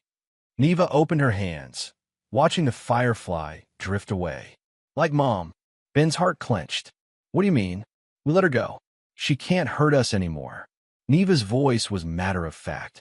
She's gone, and we're safe. We are safe. Ben pulled her close. We're safe, and we're happy, and we're going to be okay. I know. Neva hugged him tight. Because you're the smartest daddy ever. You protected us. Ben held his daughter as the sun set, fireflies dancing in the growing dark. He thought about the past year, the fear, the betrayal, the careful dismantling of Martha's plans, the way he turned her own greed and arrogance against her. Martha had called him predictable, too nice, an accountant without imagination. She'd been wrong about all of it. Ben McCarthy had been patient, strategic, methodical, qualities she'd mistaken for weakness. He'd gathered evidence, built an ironclad case, and ensured that every person involved in the plot faced consequences. He'd protected his daughter, secured justice, and rebuilt their lives. And he'd done it all without compromising his principles, without becoming the monster Martha had been. "Ready for dinner?" Miles called from the porch. "I made your favorite, lasagna." Neva laughed. Real lasagna, not poison lasagna. It was a dark joke, but Ben smiled. Humor was healing. They were allowed to laugh about it now that they were safe. As they walked inside, Neva chattering about her day, Ben glanced back at the yard. The dustbin sat in the corner of the garage, ordinary and unassuming. He'd never forgotten the moment he'd opened it, heart racing, finding the evidence that would save his life. Martha had tried to hide her crimes in the most mundane place, certain Ben would never look. She'd underestimated him. That had been her fatal mistake. Inside, the three of them sat down to dinner, Ben, Neva, and Miles. A family, not by Martha's design, but by their own resilience. They said grace, laughed about Miles burning the garlic bread, and made plans for the weekend. Normal, safe, happy. Everything Martha had tried to destroy, Ben had rebuilt better. And as Neva smiled across the table, eyes bright with life and hope, Ben knew that this, right here, right now, was his victory. Not revenge, not destruction, but survival, justice, and the fierce, unbreakable love of a father who'd moved heaven and earth to protect his child. That night, after Neva was asleep and Miles had gone home, Ben sat in his office. On his desk was a letter that had arrived that morning, forwarded by his lawyer. From Martha. It almost thrown it away, but curiosity won out. "Ben, I know you won't believe me, but I've had time to think in here. 70 years gives you a lot of time to think. I was wrong, not about being innocent. I still maintain there were circumstances you don't understand. But I was wrong about you. You weren't predictable. You weren't weak. You were patient and smart, and you protected Neva in ways I never could have. I don't expect forgiveness. I don't deserve it. But I wanted you to know I underestimated you. And that was my biggest mistake. I hope Neva is happy. I hope she forgets me. She deserves better than a mother like me. I'm sorry. Martha." Ben read the letter twice. Then he fed it into the shredder beside his desk. Words were easy. Actions define character. Martha had shown him exactly who she was. And Ben had shown her, and the world, exactly who he was in return. Turning off the light, Ben went upstairs. He checked on Neva, sleeping peacefully in her butterfly sheets, and smiled. They'd survived. They'd won. And they were finally, truly free. And there you have it. Another story comes to an end. What did you think? I'd love to hear your thoughts in the comments below. If you enjoy this story, consider joining our community by subscribing. It means the world to us. For more stories like this one, check out the recommended videos on screen. And I'll see you there. Welcome back to another episode of Infidelity Tales Lab. We're thankful for your continued viewership. Before we begin, tell us, where in the world are you watching from? We love knowing our global reach. Now, let's dive into today's story. Chapter 1, Foundation of Sand. Max Donovan had always believed family came first. At 48, he'd built his life around that principle. A successful construction business that transformed neglected properties into architectural marvels. A sprawling home in Oak Ridge's most prestigious neighborhood, and what he thought was a happy 20-year marriage to Victoria. Max hadn't come from money. The calluses on his hands told the story of a man who'd climbed from nothing, working construction sites from 16 until he saved enough to start his own company. His father had abandoned the family when Max was 12, leaving his mother to raise 3 children alone.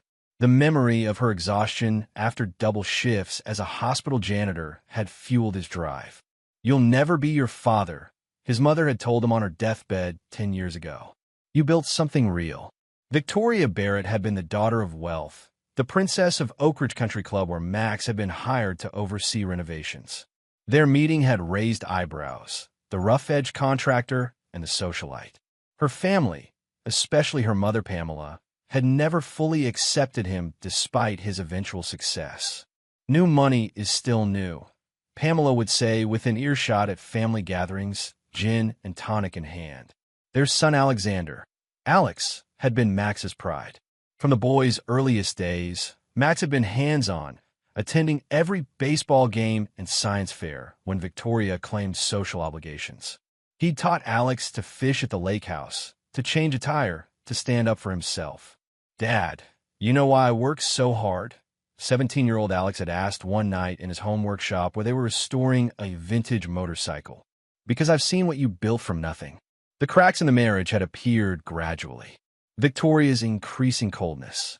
The separate bedroom she'd insisted on 2 years ago, citing Max's early morning job site visits. The unexplained weekend retreats with friends Max never met. He'd buried himself in work, in raising Alex, telling himself things would improve after Alex graduated and left for college. 3 days before graduation, Max had been in his study reviewing contracts when his phone buzzed with a text from Alex. "Need to talk, Dad." "Don't tell Mom." They'd met at their favorite diner, where Alex had pushed his fries around the plate nervously. "Dad, I think something's wrong with Mom," he'd finally said. "She's been acting weird. Secretive.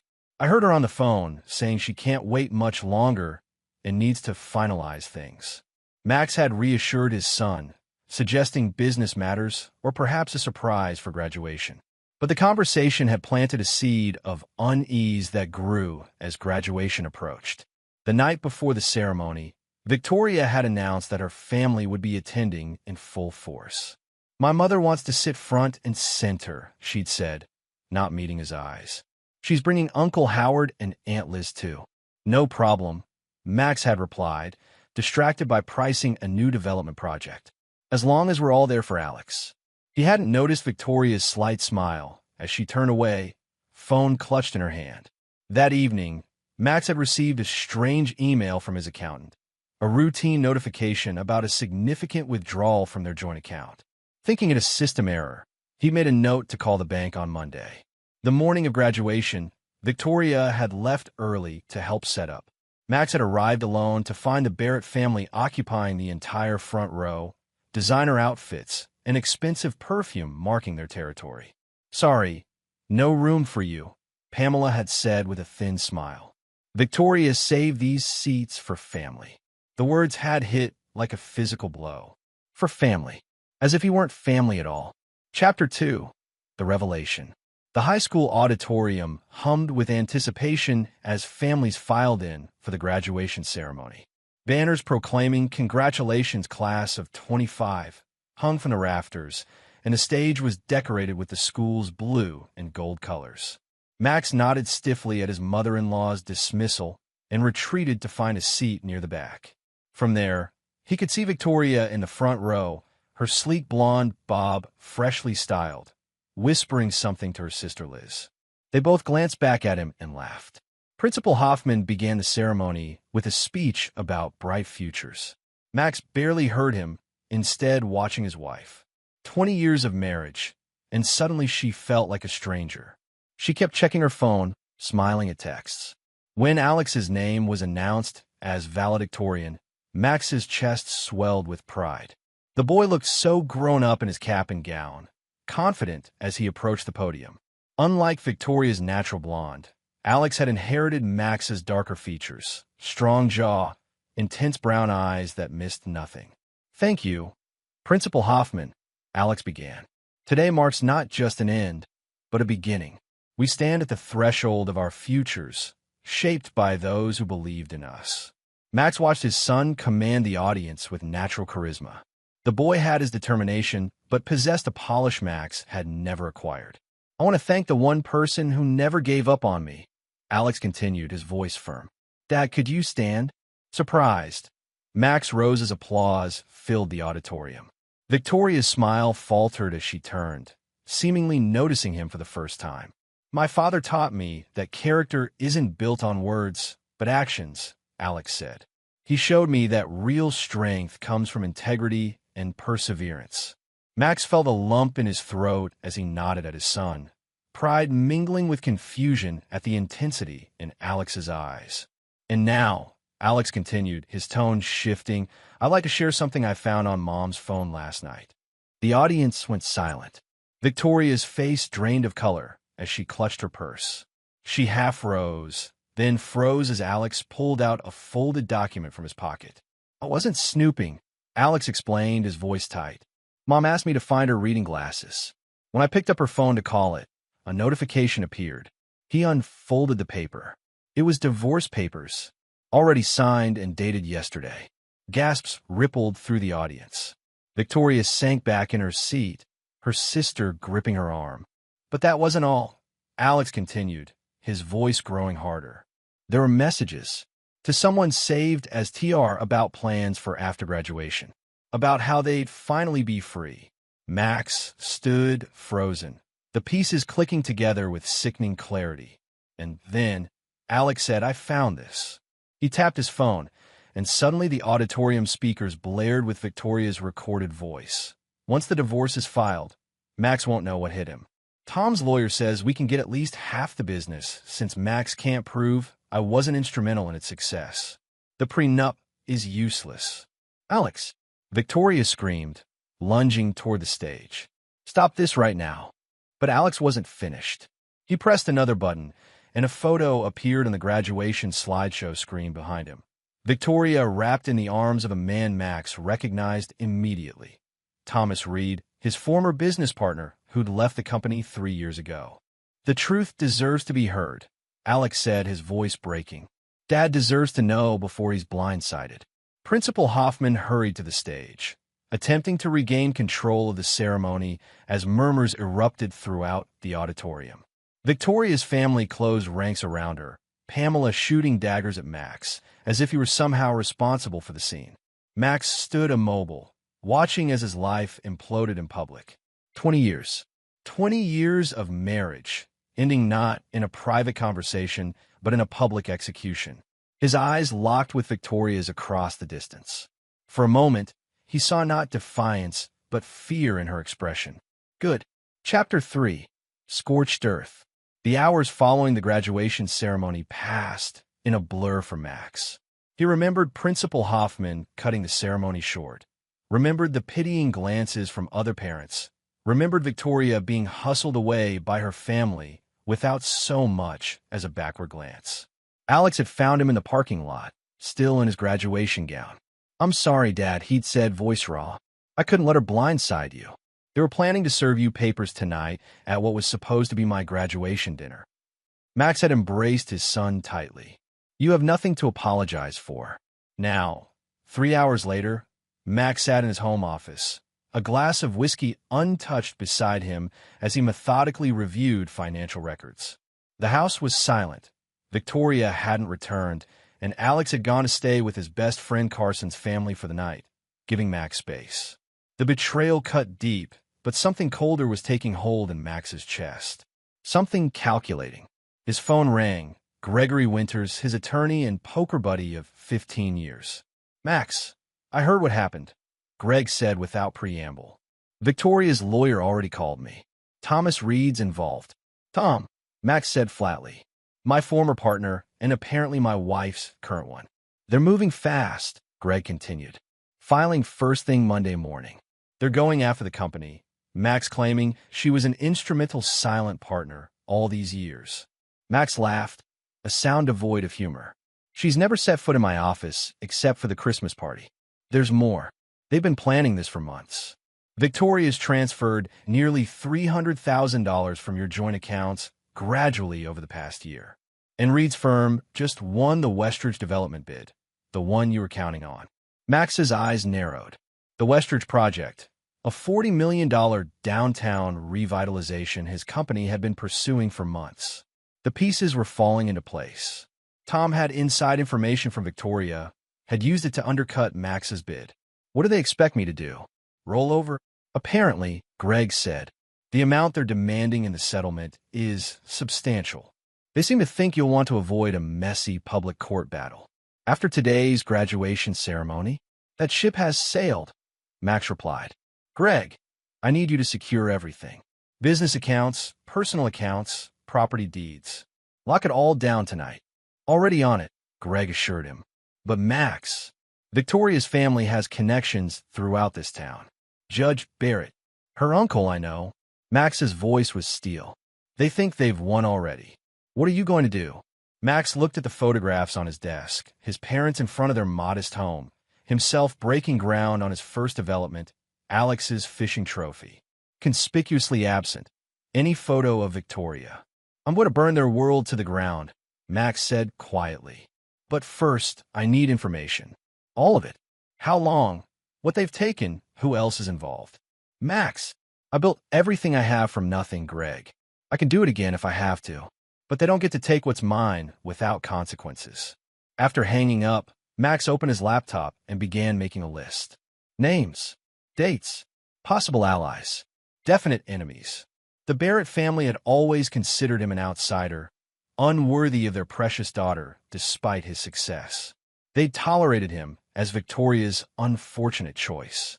Now, they would learn what happened when you cornered a man with nothing left to lose.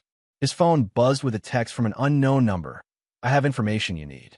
About Victoria, Tom, and the others. Meet tomorrow, 1 p.m., Riverside Park. Come alone. Natalie Reeves. Max stared at the name. Natalie Reeves, Tom Reed's executive assistant. The woman who had access to all of Tom's files, calendar, communications. For the first time since the ceremony, Max smiled. Chapter 4. Gathering Intelligence. Riverside Park bustled with Sunday afternoon visitors. Families picnicking, joggers navigating the paths, elderly couples feeding ducks by the water. Max spotted Natalie Reeves on a bench near the boathouse, her red hair unmistakable even from a distance. I wasn't sure you'd come, she said as he sat beside her. No handshake, no greeting. Information is valuable, Max replied, studying her. 30-something, sharp eyes, professional demeanor even in casual clothes. Why are you reaching out? Natalie glanced around before answering. Let's just say loyalty should be rewarded, not betrayed. She handed him a flash drive. Emails, text backups, calendar entries, financial transactions. 2 years' worth. Tom's not as careful as he thinks. And I've had access to everything. Why help me? Max asked bluntly. Natalie's expression hardened.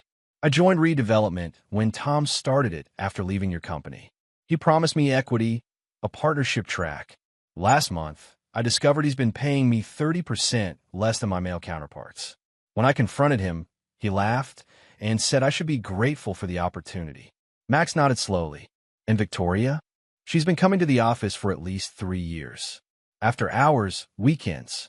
Natalie's lips thinned. Tom's divorcing his wife Diane too. She doesn't know yet. Another casualty in their schemes. Max filed that information away. There's a meeting Tuesday evening, Natalie continued. Victoria, Tom, Judge Barrett, and Lawrence Foster from First National Bank. They're discussing financing for Westridge after your company is neutralized. Their word, not mine. Max's hands clenched. Lawrence Foster, he'd golfed with the man, had his family over for barbecues. Another betrayal. The drive contains everything, including their contingency plans if you fight back, which they expect you will. They've thought of everything, Max murmured. Not everything, Natalie corrected. They don't know about me. After Natalie left, Max remained on the bench, turning the flash drive over in his hands. The perfect spring day continued around him. Children laughing, couples holding hands, oblivious to the storm brewing inside him. His phone rang. Alex, Dad, you okay? I can come home. I'm fine, son. Stay with Carson tonight, as planned. Have you heard from Mom? No, Max said truthfully. But I expect we'll be having a conversation soon. Dad, there's something else you should know, Alex said hesitantly. Last night, before I found those messages, I overheard Mom on the phone with Grandma Barrett. She said something about making sure you never see a dime of the trust. What trust? Max asked sharply.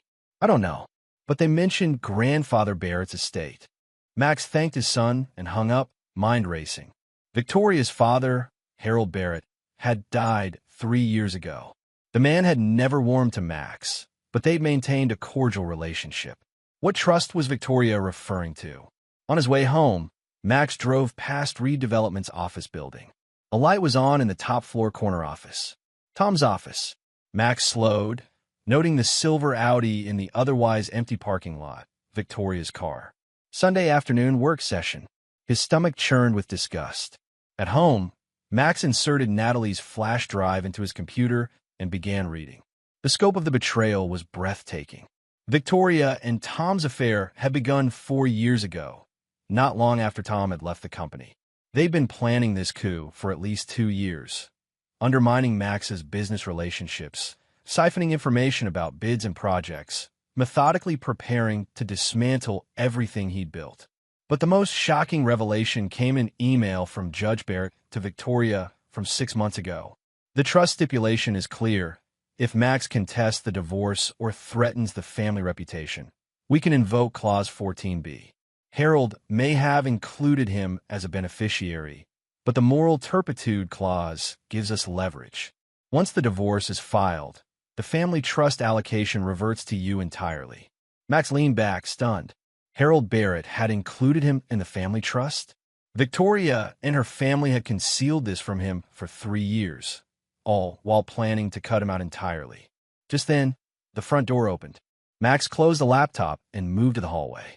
Victoria stood in the entryway, eyes red but chin defiantly raised.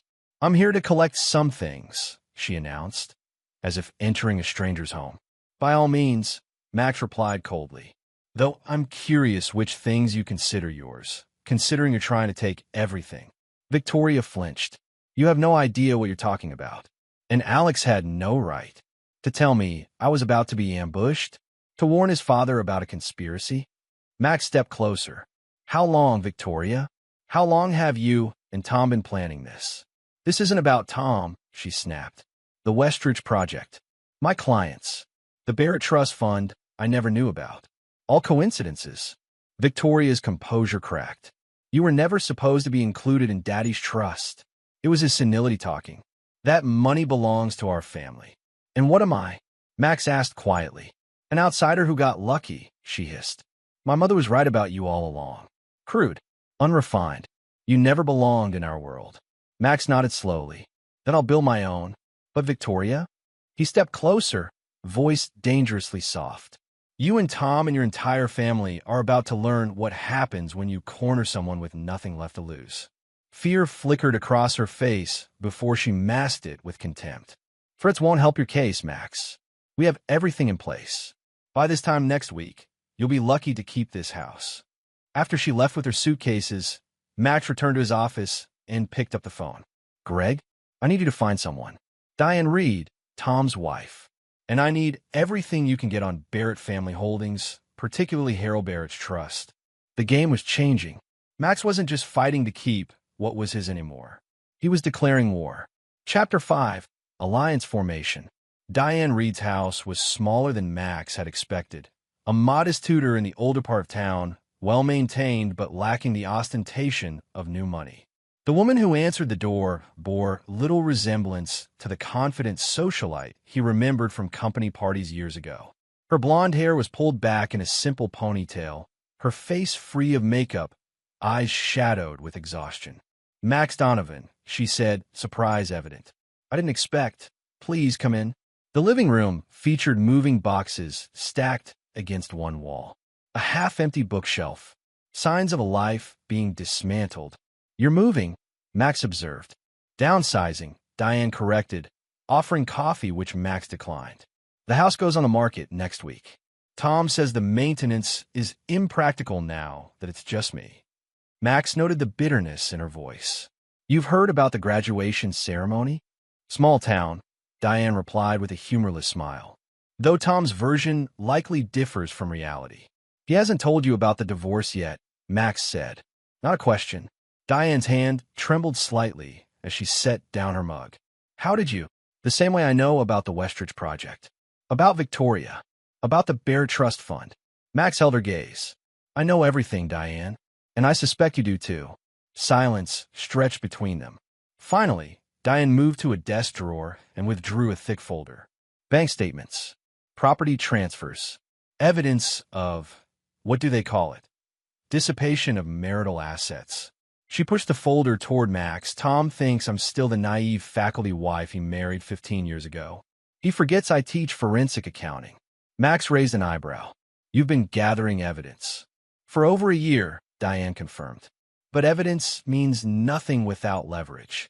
The Reed name carries weight in this town. His father was mayor, his brother's on the county board. I'm just a childless wife who couldn't give him heirs. What if we combined our resources? Max suggested. Your evidence, my connections. Diane studied him carefully. Tom says you're finished in this town.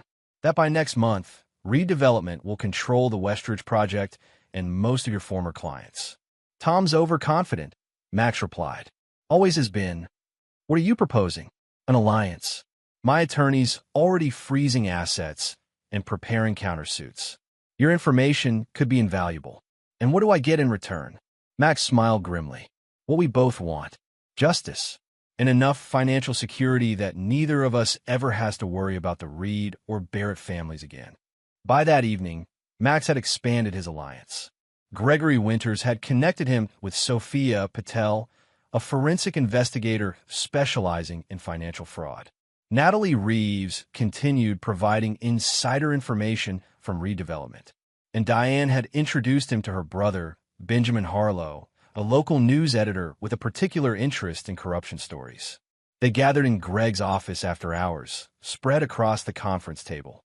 Floor-to-ceiling windows overlooked Oak Ridge's downtown, including the vacant Westridge block that Tom and Victoria believed would soon be theirs. The Barrett family trust is significant, Sophia reported, sliding documents across the table. Approximately $38 million in assets, including commercial properties throughout the county. Harold Barrett amended his will 3 years ago to include you as a beneficiary, 15% of the trust, which Victoria and Pamela Barrett concealed from you. Greg added. That alone is actionable. Judge Barrett's involvement complicates things, Benjamin noted. He's been on the bench 20 years, has connections throughout the state judiciary. Which is why we won't be fighting this in court, Max said. All eyes turned to him. At least, not only in court. What are you thinking? Greg asked warily. Max laid out printouts from Natalie's flash drive. Tuesday night. First National Bank. Victoria, Tom, Judge Barrett, and Lawrence Foster are meeting to finalize financing for Westridge, using my anticipated business assets as collateral before they've even won them. That's premature at best, potentially fraudulent, Sophia observed. Exactly, Max agreed. Benjamin, how would your paper feel about an exclusive on financial impropriety involving a sitting judge, a bank president, and $1 million development project? Benjamin's eyes gleamed. We'd feel very positive about it, but we'd need irrefutable evidence. Which is why we'll be there, Max said. All of us, with evidence in hand and witnesses ready to testify. The group spent hours refining the plan, identifying vulnerabilities, preparing contingencies. As they dispersed near midnight, Diane lingered. This won't just hurt them professionally, she said quietly. Are you prepared for the personal fallout? Victoria is still Alex's mother. Max's jaw tightened. Alex made his choice at graduation. He chose truth. And afterwards, when the dust settles, there won't be dust, Max replied. Only scorched earth. The next morning, Max received a certified letter, Victoria's divorce filing, citing irreconcilable differences and demanding 50% of all assets, including the business. The petition included a temporary restraining order barring Max from harassing or contacting Victoria or accessing certain business accounts. Max called Alex, who answered immediately. Dad, Mom's lawyers just called me. They want me to provide a statement about your emotional instability and threatening behavior. What did you tell them? To go to hell, Alex replied fiercely. Carson's dad is a psychologist. He's willing to provide a counter-assessment if needed. Max felt a surge of pride mixed with concern. This could get ugly, son. I don't want you caught in the crossfire.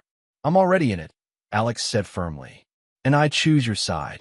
After hanging up, Max drove to the cemetery where his parents were buried. He stood at their simple headstones, wind rustling the oak trees overhead. I promised I'd never be like him, Max told his mother's grave. Never abandon my family. But I didn't abandon them. They betrayed me. He knelt, brushing leaves from the stone.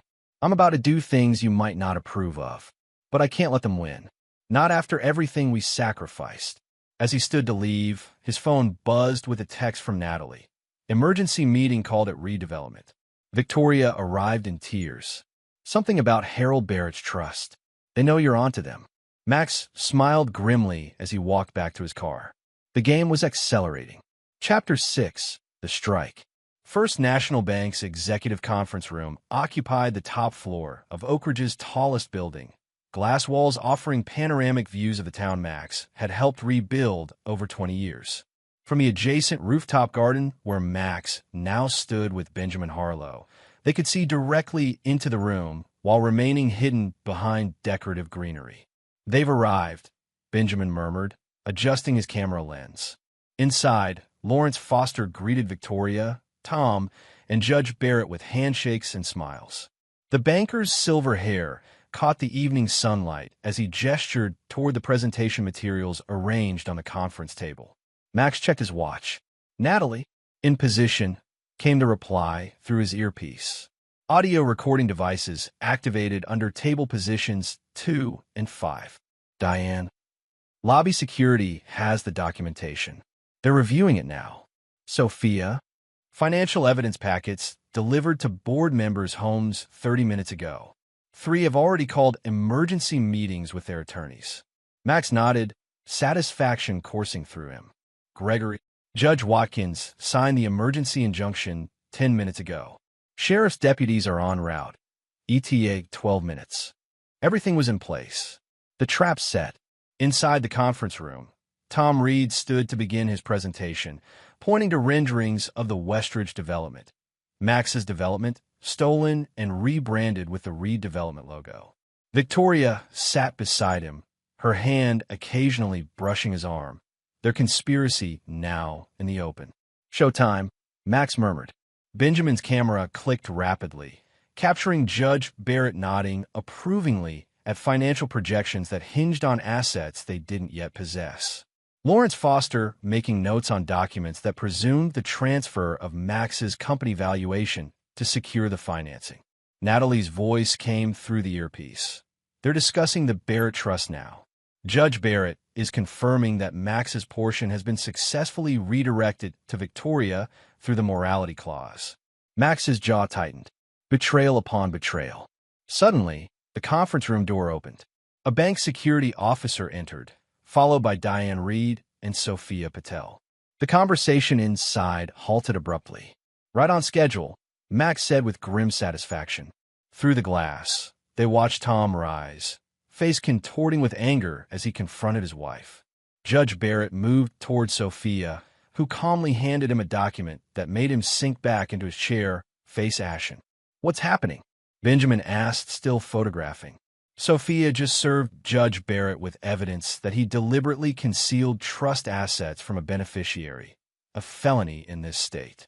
And Diane is informing Tom that she's filed her own divorce petition, including evidence of his financial fraud. The scene inside deteriorated into chaos. Victoria stood, shouting at Diane.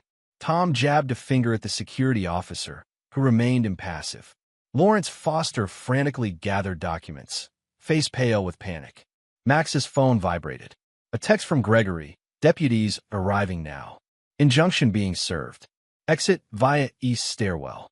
"Time to go," Max told Benjamin. "You have what you need for tomorrow's paper?"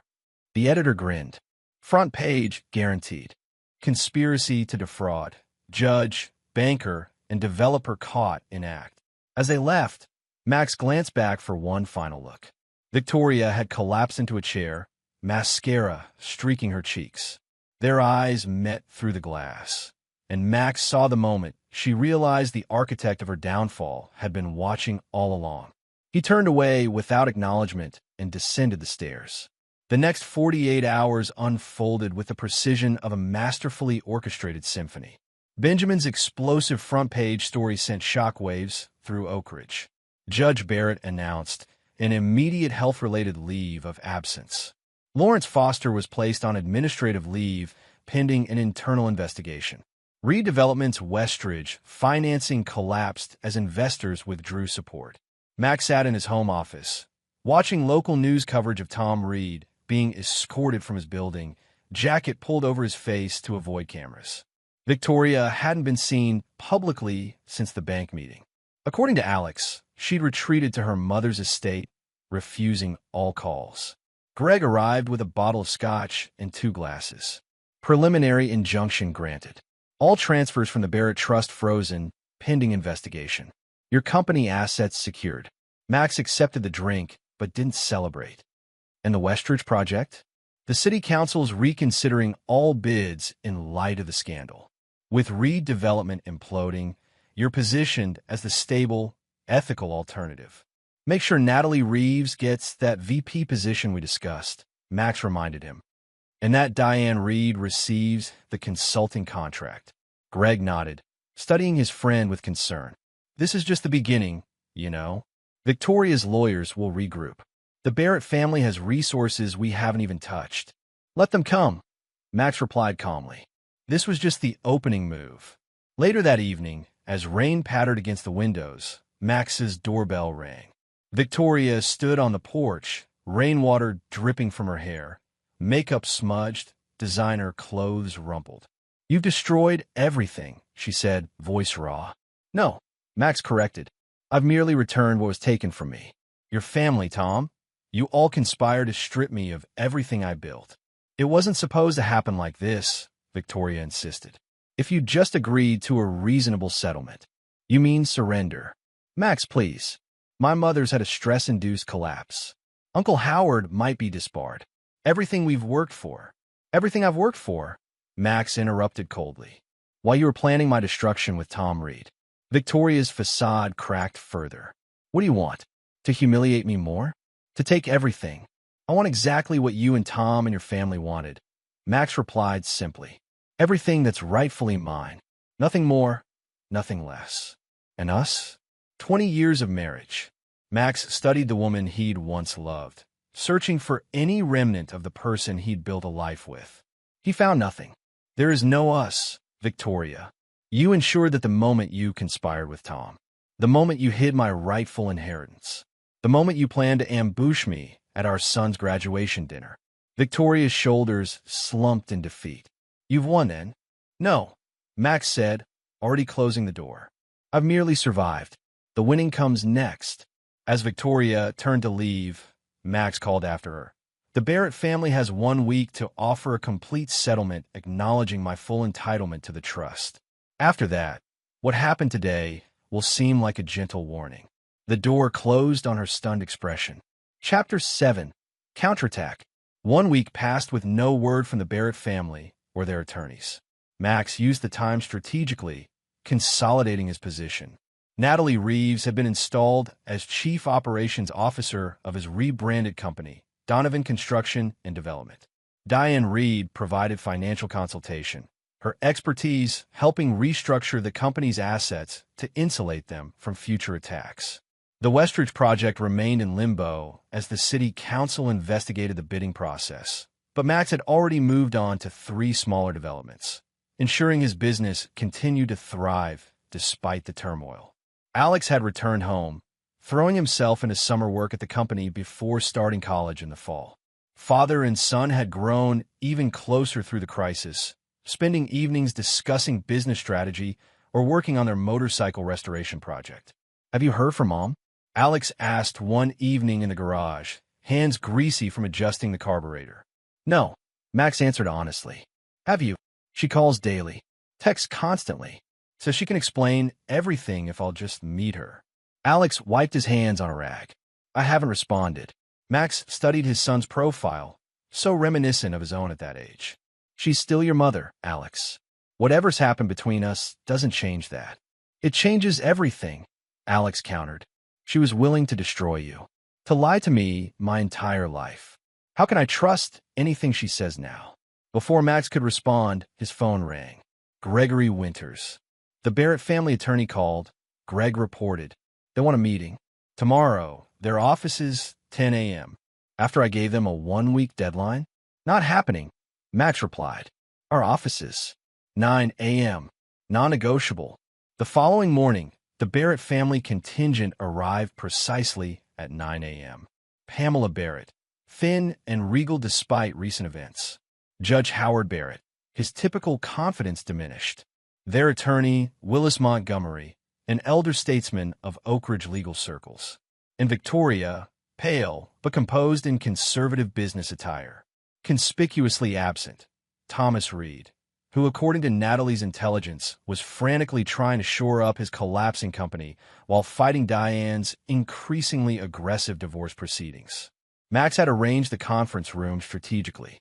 He sat at the head of the table, Gregory to his right, Sophia Patel to his left. Behind him stood Benjamin Harlow, recorder in hand, and Natalie Reeves, whose presence visibly unsettled Victoria.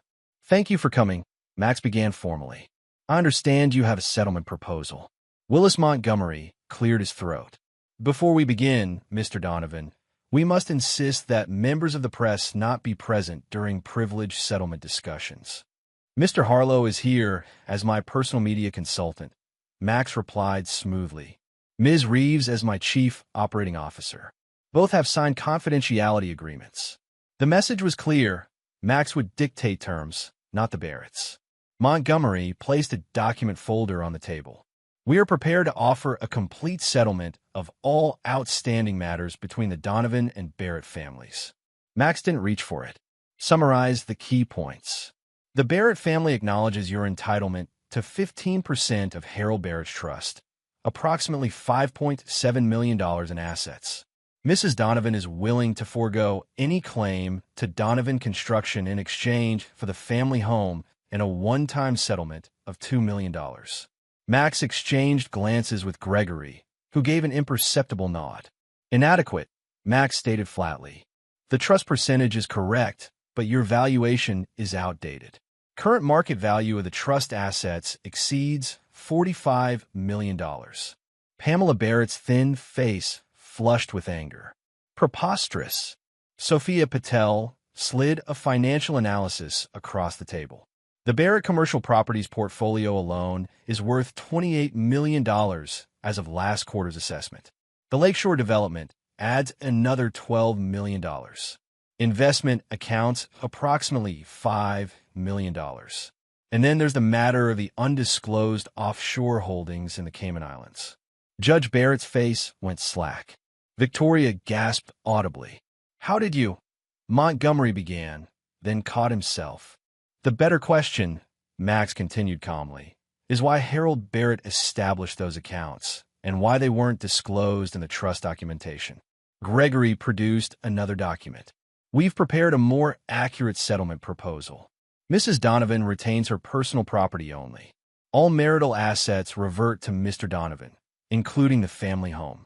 Mr. Donovan receives his full 15% of the Barrett Trust, properly valued, plus 5 years of retroactive distributions that were deliberately withheld. This is highway robbery." Pamela hissed. "No," Max corrected. "It's justice. But we're not finished." He turned to Judge Barrett. "Howard, your involvement in concealing trust assets constitutes judicial misconduct at minimum, criminal conspiracy at worst. Your retirement papers are included in our settlement package. Sign them, and the evidence of your misconduct remains private." The judge's face contorted with rage. "You dare threaten me?" "It's not a threat," Max replied. "It's a consequence." Victoria, who had remained silent, finally spoke. "And if we refuse these outrageous terms?" Max smiled thinly. "Then tomorrow morning, Benjamin's paper runs an expose on Harold Barrett's offshore accounts, their connection to 3 development projects with questionable permitting, and Judge Barrett's role in ensuring those projects faced no legal obstacles." Silence fell over the room. The Barrett family exchanged glances, decades of privilege and power crumbling before Max's methodical assault. "You have until 5 p.m. today," Max concluded, standing to signal the meeting's end. "After that, everything becomes public." As the Barrett delegation rose to leave, Victoria lingered. "Max, please. This will destroy my family. The family that called me an outsider, that conspired to take everything from me." Max's voice remained steady. "You made your choice, Victoria. These are the consequences." At 4:58 p.m., Gregory received the signed settlement documents. The Barrett family had capitulated on every point. Victory should have tasted sweet. Instead, as Max sat alone in his office that evening, he felt only a hollow satisfaction. The betrayal had been avenged, but 20 years of his life remained in ashes. His phone buzzed with a text from an unknown number. "You've won the battle but created new enemies." Some secrets are worth dying for. TR. Max stared at the message from Tom Reed, feeling not fear, but anticipation. The war, it seemed, was not yet over. Chapter 8. The Buried Truth. The text from Tom Reed proved to be more than an idle threat. 3 days after the Barrett family settlement, Max arrived at a job site to find critical equipment vandalized, causing thousands in damages and weeks of delays. A week later, 2 key investors suddenly withdrew from a development project without explanation. Then building permits for the Westridge development, finally awarded to Donovan Construction, were mysteriously lost in the city system. It's Reed, Natalie confirmed after investigating. He's calling in every favor, leveraging every connection to sabotage your recovery. Max had expected retaliation, but the scope of Reed's campaign surprised even him. The man was fighting like someone with nothing to lose, or something substantial to protect.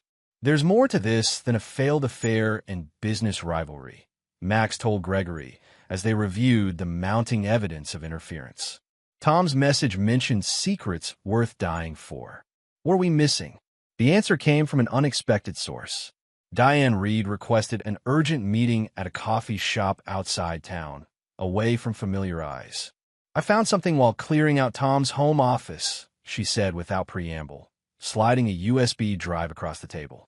Financial records going back 10 years. Transactions between Barrett Commercial Properties and redevelopment that predate Tom's official partnership with Victoria. Max's eyes narrowed. How far back? 8 years, Diane replied. Long before he left your company. The amount starts small, but grows substantially about 5 years ago. When Victoria and I were having marriage problems, Max noted, when she started those weekend retreats. Diane hesitated. There's more. Personal emails between Tom and Harold Barrett from 6 years ago. They discuss a development called Project Phoenix. Max frowned. Never heard of it. Because it never officially existed, Diane explained. It was the code name for a land acquisition scheme. They were buying properties through shell companies before announcing major infrastructure projects that would increase land values. Using insider information from Judge Barrett about upcoming county developments, Max realized. Illegal insider trading, essentially. Exactly. The most recent was the Lakeshore Tract, purchased for $3 million through shell companies, rezoned with Judge Barrett's help, then sold to Barrett Commercial for $12 million. Max leaned back, pieces clicking into place. And Victoria? Became involved after her father brought her in. According to the emails, she was reluctant at first, but eventually embraced the scheme. She was the one who suggested bringing you in as an unwitting partner in some of the developments. The betrayal cut deeper than Max had imagined. Not just an affair, not just a divorce ambush, but years of manipulation, using him and his company's reputation to legitimize their illegal operations. Does Tom know you have this? No, Diane answered. But he knows something's missing. That's why he's escalating against you. He's terrified you'll discover the full extent of the conspiracy. Max spent the night reviewing the files from Diane, each revelation stoking the cold fury that had replaced his initial shock. The corruption ran deep. Harold Barrett, Judge Barrett, Tom Reed, and eventually Victoria, all participants in a years-long scheme that had generated millions in fraudulent profits. And Max had been the perfect front. The self-made success story whose reputation for integrity had helped shield their activities from scrutiny. Don found him still at his desk when Alex appeared in the doorway, concern etched on his young face. You haven't slept, his son observed. No, Max admitted, but I found answers. He explained the discoveries, watching Alex's expression shift from disbelief to disgust. So Mom wasn't just cheating with Tom, Alex said slowly. She was part of a criminal conspiracy. For years, Max confirmed, using our family, my business as cover. Alex was quiet for a long moment. What are you going to do? End it, Max replied simply. Completely. The plan took shape over the next week. Sophia Patel compiled the financial evidence into a comprehensive report. Benjamin Harlow prepared a series of articles detailing the corruption. Gregory filed sealed court documents that would be released at the strategic moment. But Max needed one final piece to complete the puzzle. Confirmation from someone inside the conspiracy. Someone who could testify to the knowing participation of all parties. That someone, surprisingly, turned out to be Pamela Barrett. She's facing financial ruin, Natalie reported after making discreet inquiries. The trust assets are frozen, pending your settlement. Judge Barrett's retirement has cut off their legal protection. Victoria is spending what liquid assets remain on private security after Tom's threats escalated. Offer her immunity and financial security, Max instructed. In exchange for everything she knows about Project Phoenix, Harold Barrett's offshore accounts, and Victoria's involvement. Pamela Barrett agreed to meet at her estate. Once a showcase of old money elegance, now feeling neglected as financial pressures mounted. The grand entrance hall, with its sweeping staircase, still impressed, but Max noticed the subtle signs of decline. Postponed maintenance, fewer staff, emptier rooms. I always told Harold you were sharper than you appeared, Pamela said by way of greeting, leading him to a sitting room far from where servants might overhear. He underestimated you. We all did. A common mistake, Max replied, declining her offer of tea. I understand you're willing to provide information about Project Phoenix. Pamela's aristocratic features hardened. For the right considerations. Full immunity from prosecution. A guaranteed income from what remains of your portion of the trust after my settlement. Protection from Tom Reed. And Victoria? Pamela asked, a mother despite everything. I'll ensure she's not destitute, Max conceded. But she will face consequences. Pamela nodded slowly, resignation in every line of her body. Harold started it. After the recession hit our legitimate investments hard. Just small manipulations at first. Howard ensuring favorable rulings. Advance notice of county projects. When did Victoria become involved? 5 years ago, after she discovered what was happening. Pamela's gaze fixed on a family portrait above the fireplace. Harold, Howard, Victoria, herself, all smiling confidently. She was outraged initially. Threatened to tell you everything. What changed? Tom Reed, Pamela said bitterly. He was already working with Harold while still at your company. He convinced Victoria that the family legacy was at stake. That you would never understand necessary business practices with your rigid ethical standards. The contempt in her voice when describing his ethics told Max everything about the value system that had shaped Victoria. And the affair began as business, evolved into something more. Victoria convinced herself she deserved better than a man who didn't understand how the world really works. Pamela's laugh was brittle, as if corruption and insider trading were simply sophisticated business practices. By the time Max left, he had Pamela's signed affidavit detailing the entire conspiracy. Names, dates, amounts, methods. The final piece of his retribution. That night, he called a meeting of his allies at his home. Gregory, Sophia, Benjamin, Natalie, and Diane gathered in his living room as he outlined the endgame. Tomorrow, everything goes public, Max explained. Benjamin's expose in the morning. Sophia's financial report released to state regulators. Gregory's sealed indictments unsealed. The fallout will be nuclear, Gregory warned. The Barrett name, redevelopment, half the county's business elite, all implicated. Good, Max said simply. What about Victoria? Diane asked quietly. Max's expression remained impassive. She made her choices. She lives with the consequences. Later, as the others departed, Alex joined Max on the back porch.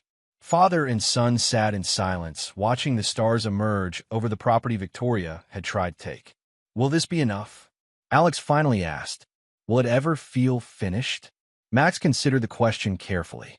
It's not about feeling finished. It's about justice, about consequences for choices. And forgiveness? Some betrayals can't be forgiven, Max replied. Only survived. As if summoned by their conversation, Max's phone lit up with Victoria's number. After weeks of silence from his estranged wife, the timing seemed almost prescient. Alex saw the caller ID. Are you going to answer? Max stared at the phone, then declined the call. No. Whatever she has to say, it's too late. The phone immediately rang again. And again. On the fourth attempt, unease pricked at Max's consciousness. He answered, putting the call on speaker. Victoria's voice came through, shaking with terror. Max, help me. Tom's here. He has a gun. He says if I testify against him, he'll—" Her voice cut off with a scream. Then Tom Reed's voice, slurred with alcohol or drugs. "Should have minded your own business, Donovan. Some secrets are worth killing for." The call ended abruptly. Max was already moving, car keys in hand. "Call the police," he instructed Alex. "Tell them armed intruder at your mother's condo." Then call Gregory. Despite everything, Victoria was still Alex's mother, still the woman he'd once built a life with. And Max Donovan was not a man who would leave anyone at the mercy of a desperate criminal, even someone who had betrayed him. The night had one final revelation to deliver. One final test of the man Max had become in the crucible of betrayal. Chapter 9. Ashes to Foundation. Max drove through Oak Ridge's darkened streets with focused intensity, hands steady on the wheel despite the chaos unfolding. Police sirens wailed in the distance, responding to Alex's call, but Max knew he was closer to Victoria's downtown condo than any patrol unit. His mind calculated coldly as he drove. Tom Reed was cornered, his business collapsing, his reputation in tatters, his illegal activities about to be exposed. A desperate man, possibly intoxicated, armed, and with nothing left to lose. The most dangerous kind of enemy. Max parked a block from Victoria's building and approached cautiously, staying in shadows. The luxury high-rise security system would normally prevent unauthorized entry, but Max still had the access code. Victoria hadn't changed. Another oversight in her unraveling life. The lobby was deserted at this late hour. Max bypassed the elevator, too noisy, too obvious, and took the emergency stairs two at a time to the 14th floor. The hallway was silent when he emerged. No signs of disturbance. No curious neighbors investigating commotion. Outside Victoria's door, Max paused, listening. Muffled voices inside. Tom's aggression, Victoria's fear. The crash of something valuable breaking. Max tried the door handle. Locked. He stepped back, considering options. Breaking down the door would alert Reed, potentially escalating an already volatile situation. Waiting for police risked Victoria's life if Reed's desperation peaked. His phone vibrated silently. Alex. Police are 5 minutes out, his son reported in a tense whisper. Gregory's contacted a judge for an emergency warrant. Diane says Tom keeps a backup gun in his glove compartment. Stay put, Max instructed. I'm outside her door now. Dad, wait for the police. Max ended the call and dialed Victoria's number, switching his phone to silent immediately after. From inside the condo, he heard her ringtone, the chiming melody they danced to at their wedding 20 years ago. Tom's voice shouted, "Don't answer that." The distraction was enough. Max retrieved the emergency key Victoria had always kept hidden in a magnetic box behind the hallway fire extinguisher. Some habits never changed. The door opened silently on well-maintained hinges. Max slipped inside, cataloging the scene in seconds. Victoria pinned to the living room wall by Tom Reed, whose back was to the door. A handgun dangled from Tom's right hand as he shouted incoherently, his left forearm pressed against Victoria's throat. She saw Max first, eyes widening with a mix of terror and disbelief. Tom, lost in his rage, didn't notice. "Think I'll let you destroy me?" Tom was saying, alcohol heavy on his breath. "Everything I built, everything we planned."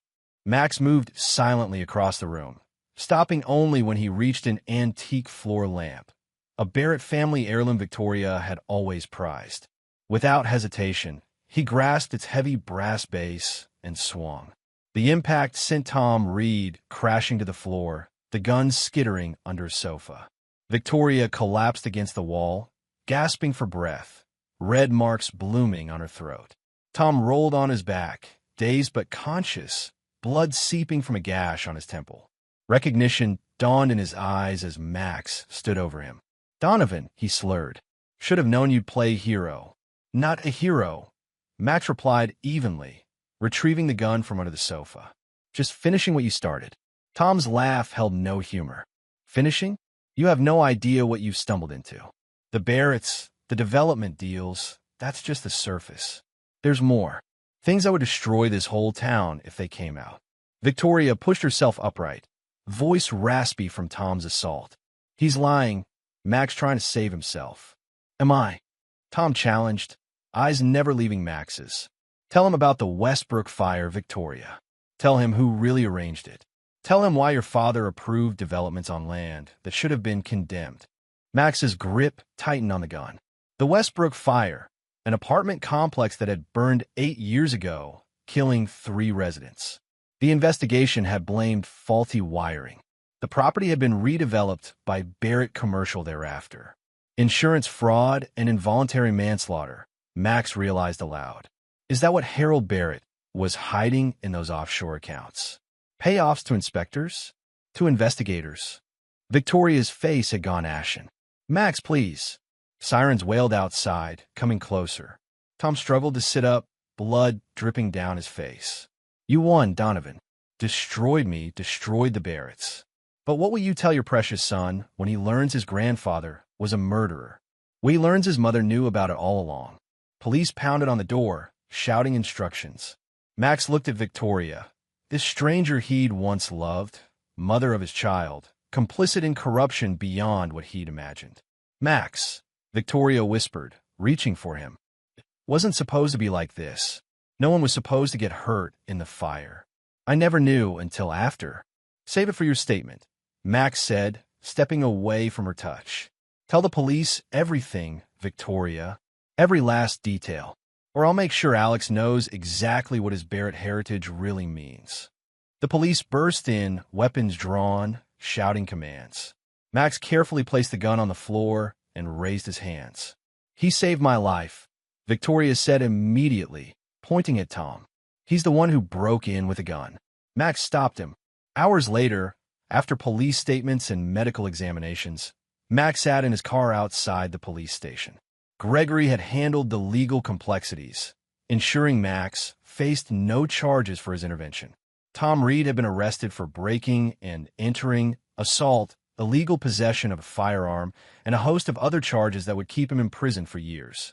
But Max felt no triumph, only exhaustion, and an unexpected emptiness where his hunger for revenge had burned. His phone rang. Alex again. Is Mom okay? His son asked immediately. Physically, yes, Max answered truthfully. She's giving her statement now. About everything. Everything, Alex echoed, understanding the implications. Yes, when she's done, there won't be any Barrett family legacy left to protect. Silence stretched between them. Finally, Alex spoke, his young voice suddenly older. What happens now, Dad? It was the question Max had been avoiding. With his revenge complete, his enemies neutralized, what remained? An empire built on the ashes of betrayal? A life defined by what he'd lost rather than what he'd built? We start over, Max said, surprising himself with the answer. Not forgetting, but not letting it consume us either.